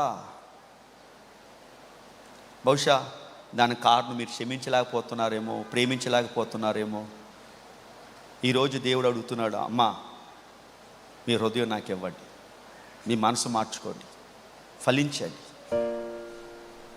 మారుమనసు తగిన ఫలాన్ని మీరు ఫలించండి. లేకపోతే ఇప్పుడే చెట్టు వేరుని ఏముందంట, గొడ్డలు ఉంచబడి ఉన్నది, తీర్పు ఉంచబడి ఉన్నది. ఈరోజు నేను దేవుని మహాకృప మీ మధ్యకి వచ్చాను. బైబిల్ చెప్పాను మీకు, బైబిల్గా చెప్పాను మీకు, వాక్యాలు చెప్పాను, మారు మనసు ఒక ప్రాముఖ్యత చెప్పాను, ఫలం కోసం చెప్పాను. ఎప్పుడైతే మనం ఫలిస్తామో దేవుడు ఎలా విడుదల పరుస్తాడో మనం చూసాము. కాబట్టి మీరు ఫలించలేని చెట్టులా ఉండకూడదు.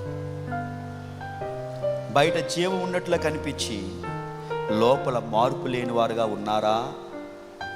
అయితే ఇంకా మీరు ఒంగిపోయే ఉన్నారు మీ ఆత్మీయ జీవితంలో. ఈరోజు యేసుప్రభు అంటున్నారు, రండి ప్రయాసపడి భారం మోసుకుంటున్న సమస్యల నా యొద్దకు రండి, నేనే మీకు విశ్రాంతిని ఇస్తాను. ఈరోజు దేవుని యొక్క కృపలో ఆయన మీ యొక్క బంధకాలు నుండి విడుదల పరచడానికి, వంగిన వారిని లేవనెత్తడానికి, చీకట్లో ఉన్న వారిని విడుదల ఇవ్వటానికి ఆయన సిద్ధంగా ఉన్నాడు. కానీ ఎవరైతే వారి మనసు మార్చుకుంటారు. దయతో నుంచోండి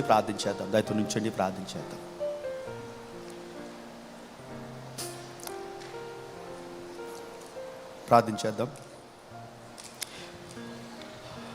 అత్యంత ప్రేమ కలిగిన మా ప్రియ పరలోకపు తండ్రి, మీ పరిశుద్ధ, ఘనమైన, అమూల్యమైన, దివ్యమైన నామానికి వందనాలు తెలియజేస్తున్నాం. ఎంతవరకు నాయనా మీ కుమారుడు, మా రక్షకుడైన యేసు క్రీస్తు పరిశుద్ధ నామాన్ని మేము ధ్యానించుటకు తండ్రి మీరు మాకు ఇచ్చిన ఈ అమూల్యమైన తరుణాన్ని బట్టి మీకు వందనాలు తెలియజేస్తున్నాం. లూకాసు సువార్త 13వ అధ్యాయము నాయనా తండ్రి, విషాదము నుంచి సంతోషానికి మీరు ఏ విధంగా మలిచారు, మారు మనసు యొక్క ప్రావీణ్యత, మారు మనసు యొక్క ప్రత్యేకతను మీరు మాకు బోధించారు. మారు మనసు పొందిన వ్యక్తి ఏ విధంగా ఫలించాలో అనేది మీరు మాకు బోధించారు నాయన. తండ్రి 18 ఏళ్ల బట్టి నాయన వంగిపోయిన స్త్రీ జీవితాన్ని నిట్టూరుగా నాయన మీరు నిలబడే స్థితిని మీరు అనుగ్రహించి ఉన్నారు. ఈ సమయంలో నాయనకున్న ప్రతి బిడ్డను కూడా పేరు మీరు జ్ఞాపకం చేసుకోండి నాయన. ఒకవేళ హృదయములో క్షమించలేని బంధకాల చేత బంధింపబడ్డారేమో, ప్రేమించలేని మనసు చేత బంధింపబడ్డారేమో, ప్రభా దయతోనైనా మీ కనికరాన్ని, మీ జాలిని చూపించండి. మీ లోకానికి వెలుగై ఉన్నాము, లోకానికి ఉప్పై ఉన్నాము, మారు మనసుకు తగిన ఫలాన్ని ఫలించమంటున్నా ప్రభా. తండ్రి ఈ సమయంలో ఇక్కడ నా ప్రతి బిడ్డను మీరు జ్ఞాపం చేసుకోండి. మీ దాసులను ఎంతో ప్రయాసతోనైనా ఈ యొక్క శాంతి పండుగలు నిర్వర్తిస్తుండగా తండ్రి అనేక మంది మార్పు చెందడానికి మీ కృప దయచేయమని, ఇంతవరకు నైనా మీ వాక్యం ద్వారా నైనా మీ మాటలు ప్రకటించడానికి మీ దాసునైనా నన్ను మీరు వాడుకున్న విధానం బట్టి మీకు వందనాలు తెలియజేస్తూ మా ప్రియరక్షకుడైన యేసుక్రీస్తు పరిశుద్ధ నామంలో ప్రార్థిస్తూ అడుగుచున్నాం మా పరమ తండ్రి, ఆమేన్. మీ అందరికీ ప్రభుపేట వందనాలు, ఆశీర్వాదము. ఇప్పుడు మన పరమ తండ్రి దేవుని ప్రేమయు, మన కొరకు శిలువపై మరణించి 3వ దిన పునరుద్ధానుడై మరణాన్ని జయించిన ప్రభువైన యేసుక్రీస్తు కృప, మన ఎల్లవేళ తన ఆత్మతో నడిపిస్తున్న పరిశుద్ధాత్మగా నీవు సావసం కాపుదల కుడున మనకు, మన కుటుంబాలకు ఇప్పుడు ఎల్లప్పుడు సదాకాలము తోడి నడిపించునుగాక. ఆమేన్, ఆమేన్, ఆమేన్. మీ అందరికీ వందనాలు. సాయంత్రకాల సమయంలో లూకాసు వార్త 13వ అధ్యాయం 18 నుంచి 35 వచనాలు నేను దాన్ని పూర్తి చేస్తాను. ప్రభు మిమ్మల్ని దీవించునుగాక.